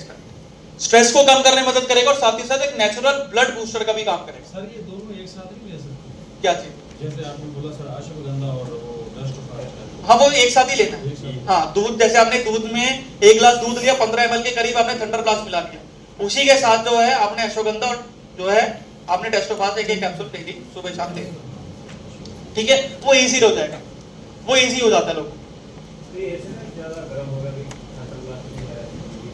Ashwagandha इस वजह से दे रहे था, वो ब्लड को नॉर्मल करने में मदद करेगा। जिनको ब्लड प्रेशर की प्रॉब्लम्स होती है, बीपी ज्यादा बढ़ता है, तो बिना कोई प्रेशर के वो ब्लड को बनाने में मदद करता है और स्ट्रेस को कम करता है। स्ट्रेस जितना कम होगा उतना क्या है, बॉडी में एक तो कॉर्टिसोल कम हो जाएगा, डोपामिन निकलेगा, नसें रिलैक्स नहीं नहीं गरमाइश नहीं। दूध पहले से ठंडा है, दूध पहले से ठंडा है। दूध में इस वजह से बोला था कि ताकि उसको पचने में आसानी, क्योंकि थंडर ब्लास्ट अगर आप डायरेक्ट 15 ml ले रहे हो तो वो डाइजेस्ट नहीं कर पाएंगे, दस्त लगते हैं, क्योंकि उसमें लौ भस्म है, वाहन भस्म, मोती भस्म बहुत गर्म होते हैं। सफेद मूसली बहुत ज्यादा गर्म होते हैं, पर जैसे लौ भस्म है वो तो प्योर आयरन है, उसको डाइजेस्ट करने के लिए पानी तो इस्तेमाल नहीं कर सकते हम वहां पर, तो फिर वही चीज है दूध से ही इस्तेमाल करना, क्योंकि वही जो है आयरन को बढ़ाने में मदद कर रहा है। क्योंकि आयरन हमें क्यों चाहिए ब्लड को बनाने में, क्योंकि स्पर्म काउंट जितने हमारे बढ़ाने हैं उतना ब्लड भी रिक्वायरमेंट होगा। अश्वगंधा क्या कर रहा है, उसको बैलेंस कर रहा है, ब्लड को भी बनाने में मदद कर रहा है, पर उतना प्रेशर क्रिएट नहीं कर रहा। ये चीज सर लीवो दे सकते हैं बिना क्लोरो की जगह? नहीं, लीवो पे इतना काम नहीं है इसमें, क्योंकि लीवर क्या कर रहा है, बस वो डाइजेशन इंप्रूव कर रहा है। मेन यहाँ पर ब्लड फॉर्मेशन ज्यादा कर रहा है। क्लोरो इस वजह से दिया जाता है, इम्यूनो इस वजह से दिया जाता है ताकि एंटीऑक्सीडेंट्स की सप्लाई होती है और ब्लड साफ होता है। ब्लड जितना प्यूरिफाई रहेगा उतना अच्छा क्वालिटी के जो स्पर्म वीर्य बनने में मदद करती है और उतना टेस्टोस्टेरोन बूस्ट होता है। ये चीज हाँ जी 50% 75% लोगों का डैमेज है। हाँ जी, बस वैसे ये चीज है, जैसे आप लीवोडॉक दे रहे हो तो यहाँ पर जैसे इम्यूनोडॉक दे रहे हैं तो वो भी एक रिप्लेसमेंट होता है, क्योंकि पुनर्नवाज मेन चीज ये है कि वो अपने आप कंट्रोल करते हैं। मेन क्या रहता है ना कि लीवर जैसे खराब हो रहा है तो यहाँ पर वही है, एक तो डाइट ढंग से कर लो। अगर आप ये जैसे स्पर्म काउंट बढ़ा रहे हो तो यहाँ पर तो प्रोडक्ट अलग चल गए, और जो लीवर आपका खराब हो रहा है डाइट के थ्रू ठीक कर दो। डाइट के थ्रू कैसे ठीक करोगे, खट्टी चीजें बंद कर दो, चाय कॉफी बंद कर दो, दूध लेना शुरू कर दो। दाल आप ले रहे हो तो एक मॉडरेट क्वांटिटी में लो, साथ में फाइबर ज्यादा ले लो, क्योंकि दाल लोगे लीवर खराब होगा तो यूरिक एसिड बढ़ा रहा है। तो दाल के साथ साथ जो है यहाँ पर आप जो है सलाद ले लो, खीरा ले लो, चुकंदर ले लो, ककड़ी ले लो, ये बहुत अच्छे रहेंगे। ठीक है, ये बैलेंस करेंगे उस चीज, लीवर को भी बैलेंस रखने में मदद करेगा। और साथ ही साथ जैसे चावल वगैरह ले लो, चावल की जगह मल्टीग्रेन आटा ज्यादा प्रेफर करो, बाजरा हो गया, ज्वार हो गया, आप ये डेली खाएंगे तो उससे क्या, एक तो न्यूट्रिएंट्स कंट्रोल में रहेंगे, लीवर जल्दी ठीक रहेगा और वो भी रहेगा। ब्लैक कॉफी आप पीते रहो, ब्लैक कॉफी से क्या है, कैफीन इंटेक तो बढ़ेगा, पर यहाँ पर क्या है कि फैट में से लीवर को जल्दी फैट जो है गलाएगा जल्दी लीवर में से। तो फैट अगर जल्दी गल रहा है तो यहाँ पर क्या, लीवर अपने आप ठीक हो जाएगा। तो यहाँ पर मेन क्या रहता है, आप रिपोर्ट जरूर करो। जैसे आपने 1 महीने प्रोडक्ट ले लिया लीवर के साथ, रिपोर्ट कराओ। अगर आपका लीवर ठीक आता है तो कोई जरूरत नहीं है आगे लीवर लेने की, वो अपने आप हील करता रहेगा। बस डाइट का इसमें ठीक है, बस ये चीज है। स्पर्म बहुत जरूरी होते हैं, क्योंकि स्पर्म काउंट अगर कम हो रहे हैं, टेस्टोस्टेरोन बूस्ट नहीं हो रहा है, तो यहाँ पर वही चीज है, चिड़चिड़ापन, थकावट, खाने में दिक्कत, वो लीवर ऑटोमेटिक डैमेज। आज के समय में तो हर 4 में से 1 लोगों को प्रॉब्लम है, हर 4 में से 1 लोगों को प्रॉब्लम। हाँ जी, वही एक प्रोडक्ट है। हाँ जी बिल्कुल है, लगभग 100 से ज्यादा पेशेंट है मेरे पास। बिल्कुल 0, 5 साल से दिक्कत थी।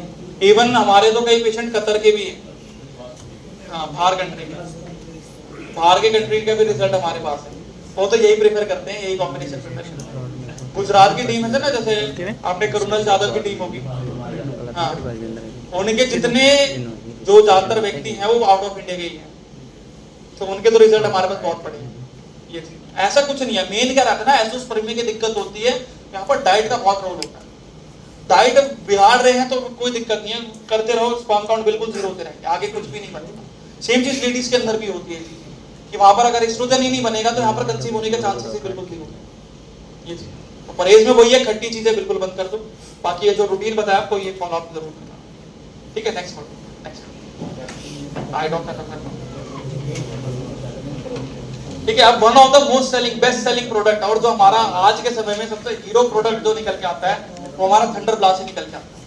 कोई भी कमी हो, कोई भी कमी सब में, खासकर जो स्पर्म काउंट की दिक्कत होती है, जहां पर अच्छे को टेस्टोस्टेरोन बूस्ट नहीं हो पाते, दवाई खाते रहते हैं, टेस्टोस्टेरोन इंजेक्शन लेने करते हैं, वहां पर नेचुरल वे में तो सबसे बेस्ट जो रिजल्ट निकाल के लाता है वो थंडर ब्लास्ट निकाल के लाता है, आयुर्वेदिक के बिना कोई साइड इफेक्ट के। उसी के साथ साथ जो दूसरा सबसे मोस्ट सेलिंग प्रोडक्ट निकल के आता है, वो आता है हमारा डेंटोडॉक। अब डेंटोडॉक क्रीम का क्यों इतना मोस्ट सेलिंग है, अब यहाँ पर भी एक बड़ी अच्छी दिलचस्प कहानी थी हमारी। अब देखो, जब डेंटोडॉक से आप सभी ने इस्तेमाल करा होगा, ठीक है ना, अब जब ब्रश करते हो तो झाग नहीं बनता है ना।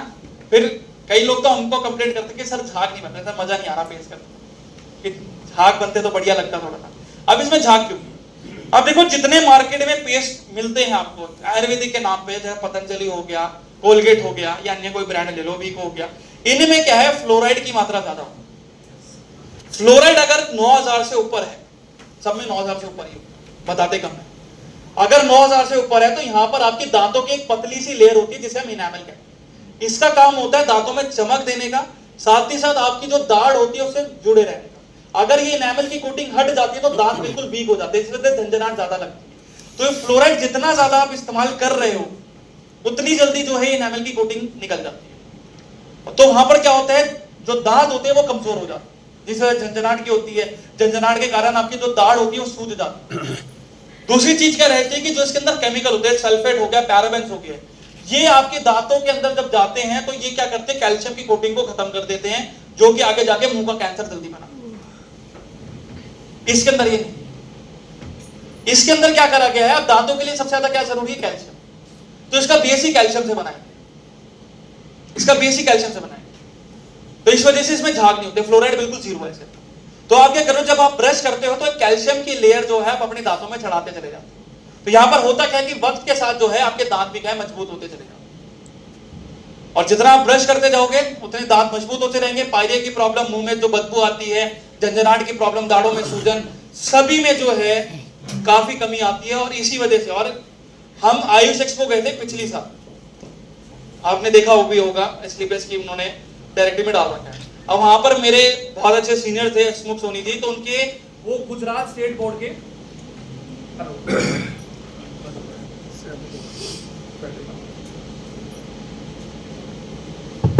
तो वहां पर क्या है ना, गुजरात स्टेट बोर्ड के हेड थे वो, मेडिकल एसोसिएशन के, आयुर्वेदिक विज्ञान के। उनके लगभग 31 हॉस्पिटल उनके अंडर में आते हैं, और आप मानोगे नहीं, उस 31 हॉस्पिटलों के अंदर सिर्फ डेंटोडॉक की सप्लाई होता है, और कहीं वो सप्लाई करते ही। और उसी के साथ 1500 डॉक्टर्स के करीब एक ब्लाइंड टेस्ट हुआ था, आंख बंद करके उनको बोला गया था कि आपको 4 फेस दिए जाएंगे, आप चारों को इस्तेमाल करना, कौन सा सबसे बेस्ट लगेगा आप बताना। 1500 के 1500 डॉक्टर ने ही डेंटोडॉक को इस्तेमाल करना, तभी ये मोस्ट सेलिंग प्रोडक्ट है। नेक्स्ट आप अग्री करते हां डायनाडॉक पे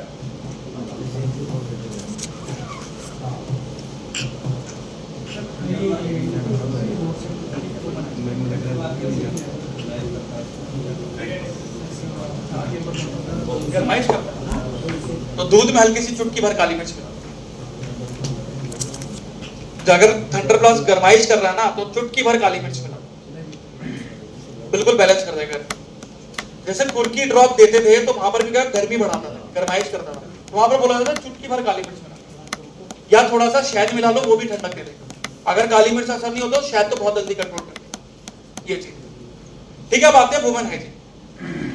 अब देखो, जिनको भी गायनेकोलॉजिकल संबंधित प्रॉब्लम्स होती है, लेडीज के अंदर पीसीओएस होगी, पीसीओडी होगी, यूटीआई प्रॉब्लम्स होगी, तो वहां पर मेनली क्या रहता है कि महिलाओं में हार्मोन्स की कमी देखी जाती है और साथ ही साथ जो है जरूरी जो मिनरल्स होते हैं, जो जरूरी पोषक तत्व होते हैं वो नहीं मिल पाते।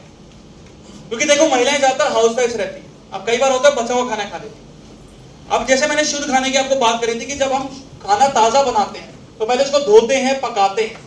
पकाते टाइम जो होते हैं आधे पोषक तत्व उस गर्मी के दौरान खत्म हो जाते हैं। तो खाना जब हम ताजा खाते हैं तो मात्र आधे ही जो पोषक तत्व हैं, जो न्यूट्रिएंट्स हैं, वो हमारे शरीर में जाते हैं। तो जब खाना बच जाता है तो हम फ्रिज में रख देते हैं, ठंडा हो जाता है, और ठंडा होने के बाद जब दोबारा गर्म करा जाता है तो जो बचे हुए आधे उसके अंदर वो भी क्या हो जाते हैं, जीरो हो जाते हैं। तो खाना किस लिए खाया जाता है? सिर्फ भूख मिटाने के लिए। जो महिलाओं को जरूरी मिनरल्स की जरूरत होती है, विटामिन की जरूरत होती है, जैसे B12 हो गया, आयरन हो गया, फॉलिक एसिड हो गया, कैल्शियम हो गया, ये नहीं मिल पाता, जिस वजह से एस्ट्रोजन लेवल बिल्कुल डाउन चले जाते हैं। पुरुषों के अंदर टेस्टोस्टेरोन था, महिलाओं के अंदर ये एस्ट्रोजन हार्मोन होता है, जो कि उनके शारीरिक और मानसिक विकास में करता है, साथ ही साथ सेक्सुअल वेलनेस में भी काम करता है। तो जब एस्ट्रोजन की कमी यहाँ पर देखी जाती है तो यहाँ पर होता क्या है कि महिलाओं के अंदर ब्लड की बहुत ज्यादा कमी होती है। उसी के साथ साथ जो है पीसीओएस या पीसीओडी, जिसे ओवरी सिंड्रोम कहते हैं, तो यहाँ पर क्या कैल्सिफिकेशन के टाइम पे गांठें बनना शुरू हो जाती है। ये क्यों होती है? कोलेस्ट्रॉल या कार्बोहाइड्रेट की वजह से। कई होती है प्रोटीन की गांठें। तो ये गांठें क्या करती है? बच्चेदानी के अंदर जमने शुरू हो जाती है, जिसे हम फाइब्रॉइड्स की कंडीशन कहते हैं। उसी के साथ साथ कई बार होता है कि जो ब्लड लाइनिंग होती है बहुत ज्यादा पतली हो जाती है, जिस वजह से पीरियड्स बहुत ज्यादा जो है इरेगुलर हो जाते हैं, बहुत ज्यादा हैवी पीरियड्स होते हैं। कई बार होता है ये ब्लड लाइनिंग पूरी तरह से सूख जाती है क्योंकि ब्लड नहीं बन पाता, जिस कारण जो है पीरियड्स बिल्कुल रुक जाते हैं, जिसे मेनोपॉज जैसी कंडीशन कहते हैं। ठीक है, अब मेन क्या रहता है कि कई महिलाएं जो होती है पैड का भी ज्यादा इस्तेमाल करती है पीरियड्स को कंट्रोल करने के लिए। पर पैड की दिक्कत क्या रहती है कि जो मार्केट में जो पैड मिलता है उनसे क्या है, बॉडी में कैंसर जल्दी बढ़ता है, क्योंकि जो आपका ब्लड का जो पीएच होता है जब उस पैड के अंदर पड़ता है तो पैड के अंदर कुछ ऐसी जेल्स होती हैं जो कि ब्लड को बिल्कुल सोख लेती है। और यहाँ पर दिक्कत क्या रहती है कि जैसे वो ब्लड उस जेल के द्वारा जब जाता है तो वहां पर क्या है कि गैस निकलना शुरू हो जाती है, जिसे हम क्लोरीन गैस कहते हैं। ये क्लोरीन गैस क्या करती है?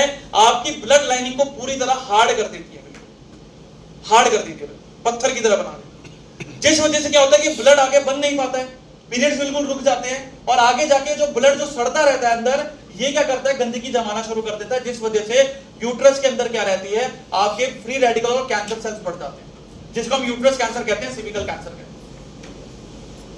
तो ऐसी कंडीशंस ना बने, तो वहां पर यह जरूरी है तो ब्लड अच्छा बने, ब्लड प्यूरिफायर है, और जो महिलाएं पैड का जो इस्तेमाल कर रही है उसको कम से कम करा जाए। उसी जगह कुछ ऑल्टरनेट पैड्स का इस्तेमाल करा जाए, जैसे आपका एनियन सैनिटरी पैड्स होता है। अब एनियन सैनिटरी पैड्स के उसमें बेनिफिट क्या रहता है कि उसके अंदर एक स्ट्रिप रहती है एनियन की। ये क्या करती है? आपके ऑक्सीजन आयंस को बढ़ाना शुरू करती है।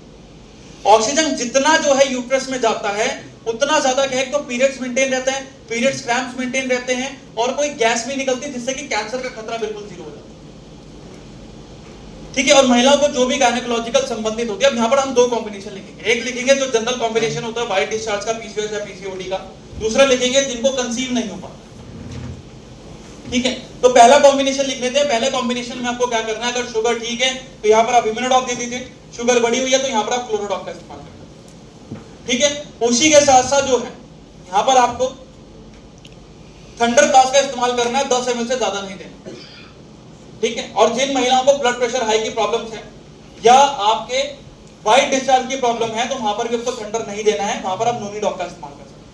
ठीक है, 15 से 20 ml रहेगा, दिन में 2 बार खाना खाने के बाद दे सकते। थंडर 10 ml से कम। उसी के साथ साथ गायनोडॉग रस का आपको इस्तेमाल करना है, वो भी आपका 15 से 20 ml रहेगा, दिन में 2 बार खाना खाने के बाद आप दे सकते। ठीक है, उसी के साथ साथ यहाँ पर जो है, उसके साथ साथ आपको पुनर्नवा प्रवाही पद का इस्तेमाल करवाना है, 15 से 20 ml रहेगा, दिन में 2 बार खाना खाने के बाद। और आखिरी में रहेगा वुमेन वेलनेस टैबलेट, एक टैबलेट डेली दोपहर के खाना खाने के बाद आपको इस्तेमाल करवाना। ठीक है, तो ये कॉम्बिनेशन आपके तैयार हो जाते हैं जिनको पीसीओएस, पीसीओडी, ठीक है, या कोई भी गायनेकोलॉजिकल संबंधित प्रॉब्लम। अब जो महिला कंसीव नहीं कर पाती है, पीरियड्स इरेगुलर हो जाते हैं, बहुत हैवी पीरियड्स हो जाते हैं, तो वहां पर आप क्या करेंगे, वहां पर आपको क्लोरोडॉग का इस्तेमाल करना है। ठीक है, 20 से 25 ml रहेगा, दिन में 2 बार खाना खाने के बाद। उसी के साथ साथ जो है यहाँ पर आपको गायनोडॉग का इस्तेमाल करना है। ठीक है, गायनोडॉग आपका रहेगा वही 15 से 20 ml, दिन में 2 बार खाना खाने के बाद। गायनोडॉग के साथ यहाँ पर आपको जो है अश्वगंधा कैप्सूल इस्तेमाल करनी है, KSM 66। ठीक है, एक कैप्सूल दिन में 2 बार हल्के गुनगुने पानी में सुबह शाम यहाँ पर आपको इस्तेमाल करना है। और उसी के साथ साथ शिलाजीत रेजिन आपको इस्तेमाल करना है। ठीक है, शिलाजीत रेजिन कितनी रहेगी, वो भी 250 mg के करीब हल्के गुनगुने पानी में दिन में 2 बार खाना खाने के बाद। शिलाजीत के अंदर भी जो फॉल्विक एसिड्स होता है और जो जरूरी मिनरल्स होते हैं, ये पीरियड्स को नॉर्मल करते हैं। तो जिनके पीरियड्स बिल्कुल इरेगुलर हो जाते हैं, पीरियड्स रुक जाते हैं, बहुत कम पीरियड्स आते हैं, तो वो भी क्या है, जो पीरियड साइकिल होती है 1 हफ्ते की, उसके बाद जो है वो नॉर्मल अपने आप करना शुरू करते हैं। और अश्वगंधा क्या है, ब्लड बूस्टर का काम करे, तो नेचुरली ब्लड भी जो है वो बनना शुरू हो जाता है, आगे जो यूट्रस वॉल की जो लाइनिंग होती है वो मोटी हो जाती है, ठीक हो जाती है, जिस वजह से आगे कंसीव होने के चांसेस काफी ज्यादा बढ़ते हैं। ठीक है, बस यहाँ पर दोनों में परहेज है, खट्टी चीजें नहीं खानी है। और देखो कई बार होता है कि लेडीज जो होती है पीरियड्स टाइम जब बढ़ते हैं, जब अकड़न बहुत ज्यादा दर्द होता है पेट में, तो चाय या उसमें घी डाल के दे देती है। बेस्ट ये रहेगा कि आप हल्के गुनगुने पानी में घी डाल के पीजिए, सबसे बेस्ट। नहीं तो आप शिलाजीत भी ले रहे हो तो उससे भी क्रैम्प बिल्कुल कम होता है, बिल्कुल जीरो हो जाए। सर इसको ना थायराइड प्रॉब्लम हो, हाँ जी, लेडीज को थायराइड प्रॉब्लम हो, तो थायराइड साथ में चलो, बाकी सेम चलेगा। बाकी सेम चलेगा। और सब दिन को सोलिंग होती है बच्चादानी में लेडीज, हाँ जी, दिन को सोलिंग वगैरह होती है बच्चादानी, वही पुनर्नवा जैसे मैंने आपको बताया था, वही चीज पे। सर ब्लैक डिस्चार्ज होता है वो। हाँ जी, ब्लैक डिस्चार्ज। हाँ, वो ब्लड की वजह से होता है। ब्लड जब बहुत ज्यादा सड़ जाता है ना, तब वो ब्लैक डिस्चार्ज होता है। तो यहाँ पर इस वजह से बोला गया है कि शिलाजीत आप इस्तेमाल कर लो, ताकि जो बचा हुआ जो ब्लड है, जो गंदगी जो आपके यूट्रस के अंदर हो रही है, वो सारी निकले। उसके बाद क्या है कि जो आपकी अगली पीरियड साइकिल होती है, पीरियड साइकिल भी डिपेंड करती है कि आपके कितने डेज के पीरियड्स हो रहे हैं। ठीक है,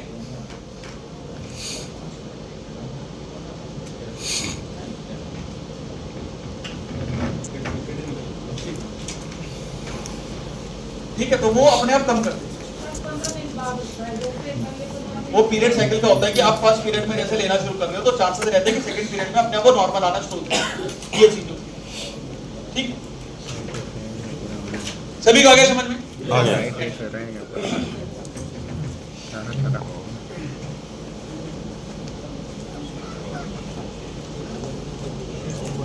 अभी क्या है ना, कुछ स्लाइड जो है ना अभी अपडेट नहीं है, नेक्स्ट कुछ, हाँ जी, मोटापे वास्ते अब जैसे कुछ स्लाइड जो है ना अभी अपडेट हुए, तो टाइम लगेगा। अभी 150 ज्यादा प्रोडक्ट सारे निकाल दिए वेल ग्रुप्स में, तो मेहनत पूरी लग रही है अभी इसको बनाने।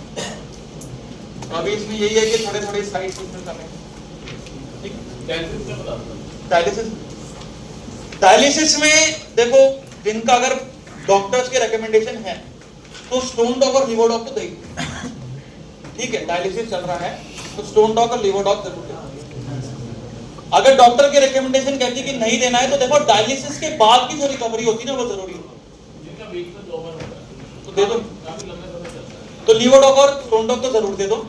और मेन चीज ध्यान रखना कि जब डायलिसिस पूरा कंप्लीट हो जाता है ना, उसकी बाद की रिकवरी जरूरी होती है बहुत ज्यादा, क्योंकि डायलिसिस टाइम पे बहुत हैवी प्रोसीजर होता है। और डायलिसिस के बाद जो है, ठीक, डायलिसिस के बाद की जो रिकवरी होती है वो जरूरी होती है। कि डायलिसिस के बाद अगर कोई रिकवरी नहीं करवाई तो चांसेस 90% ये रहते हैं किडनी सिकुड़ जाती है, किडनी में पस बन जाती है, किडनी में इन्फेक्शन हो जाता है। तो बाद की रिकवरी के लिए तो आप ये लिवोडॉग, स्टोन डॉग और जो आपका शिलाजीत रेजिन है, ये सब जरूर दे दो ताकि रिकवरी। शॉर्ट 30, हाँ जी, शॉर्ट 30 दे सकते हैं। शॉर्ट 30 कैंसर में काफी अच्छा रहेगा, या जिनको भी स्किन की रिलेटेड कोई भी प्रॉब्लम्स रहती है ना, जैसे एक्जिमा, स्केबिस रहती है, तो वहां पर ये बहुत अच्छा काम है। ठीक है, नेक्स्ट। अब जैसे मोटापे की अगर बात करते हैं, तो मोटापे में जैसे स्लिम डॉग और आपका ओबियो डॉग आता है। अब मेन क्या है ना, मोटापे को कंट्रोल करना, तो यहाँ पर क्रेविंग कम करना, तो ओबियो डॉग यहाँ पर सबसे बेस्ट है। ओबियो डॉग के साथ आपको डाइट चार्ट फ्री मिल जाता है, ठीक है। आपको डाइट चार्ट पूरा एक जनरल वे में आपको बना के दे दिया है हमने कि आपको क्या खाना है, किस समय खाना है, कब खाना है, ये चीजें आपको सब मिल जाती है। ओबियो डॉग के अंदर ही है, हाँ, उसके अंदर ही हमने दे रखा है, ठीक है। अब लोग पहले करते रहते थे फोन की सर डाइट चार्ट बना के दो, हमने क्या करा उसी में डाल के दे दिया, मैंने आप ले लिया, स्लिम डॉग, ठीक है। अब उसी के साथ साथ ओबियो डॉग के साथ यहाँ पर आप स्लिम डॉग जरूर लें, ठीक है। स्लिम डॉग की भी कंप्लेंट रहती थी कि सर फ्लेवर एक ही आता है, तो हमने 4 फ्लेवर्स निकाल दिए अपने टेस्ट के अकॉर्डिंग देखो, ठीक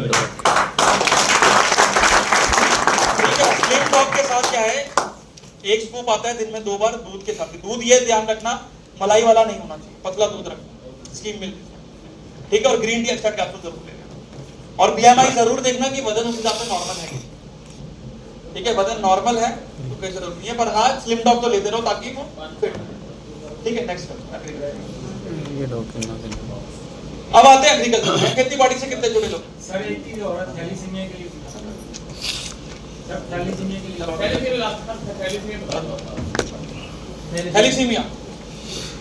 थैलीसीमिया कितना बड़ा हो पहले तो बताओ। देखो थैलीसीमिया अगर बड़ा हुआ है तो यहाँ पर बेस्ट है कि क्लोरो, गिलोय, पुनर्नवा ये सभी चीजें करवा दो। उसी के साथ साथ यहाँ पर कुर्किडॉग कैप्सूल भी साथ में दे दो थोड़ा सा। ये WBC जो होते हैं, जो प्लेटलेट्स होते हैं, न्यूट्रोफिल्स होते हैं, लिम्फोसाइट्स होते हैं, जो कि थैलीसीमिया को बढ़ाने में मदद करते हैं, ये कंट्रोल में आते हैं, तो थैलीसीमिया भी अपने आप क्या है नॉर्मल हो जाती है, ठीक है। क्लोरो, गिलोय, पुनर्नवा और कुर्किडॉग कैप्सूल, ठीक है। और ये कुछ जी वेदा के हमारे स्पाइसेस हैं जो कि पेस्टिसाइड फ्री है, तो आप बेझिझक अपने मसालों में, अपने खाने के अंदर बेस्ट तरीके से इस्तेमाल कर सकते हो। और मैंने बताया कि जो ब्रांड के आप खा रहे हो, आप कभी भी गूगल में रिपोर्ट उठा के देख लेना, वो आपको जरूर मिलेगी। हमारी दिक्कत क्या है ना, कभी भी हम इनके प्रति जागरूकता नहीं रहे। अगर हम खुद ही अवेयरनेस रहेगी इन चीजों के ऊपर तो हम खुद ही बीमार नहीं पड़ेंगे, ठीक है। और जब बीमार नहीं पड़ेंगे तो लोग आपसे पूछेंगे आप क्या करते हो, जब आप दवाई नहीं खा रहे तो कैसे लोग। तो यही चीज होती है, यही फील्ड में लगाना होता है कि लोगों को कनेक्ट करो कि प्रोडक्ट दे क्यों रहे हो। आप सीधा प्रोडक्ट में जाएंगे कोई नहीं समझेगा। आप ये चीज बोलो कि जो चीज डेली बेस में खाई जाती है, जो आप खुद भी खा रहे हो, तो जब उनसे ही आपका शरीर बीमार रह रहा है और जब यही बीमारी आपके रोग में बन जाती है तो ठीक करना मुश्किल। तो यही चीजें यहीं पर ही जो है आज की हमारी प्रोडक्ट ट्रेनिंग समाप्त होती है। तो एक बार बहुत बहुत धन्यवाद इस ट्रेनिंग।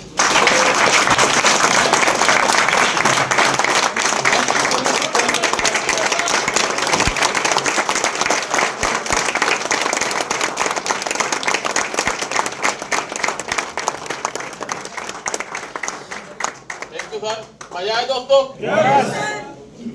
हम सर से दोबारा एक बार फिर रिक्वेस्ट करेंगे कि अभी बहुत काम आधा रह गया, शर्मा जी काफी काम आधा रह गया, नेक्स्ट जल्दी आपको फिर बिल्कुल आप तो ब्लैकआउट हो गया ना। हाँ इसलिए एक्चुअली सर दोस्तों आपसे सभी की रिक्वेस्ट है कि खाना रेडी है, हम 20 मिनट में खाना खाकर तुम्हारा सेशन यहाँ आएंगे और यहाँ का आधा घंटे का सेशन अभी और हमारा अभी सारा यहाँ पर, ठीक है।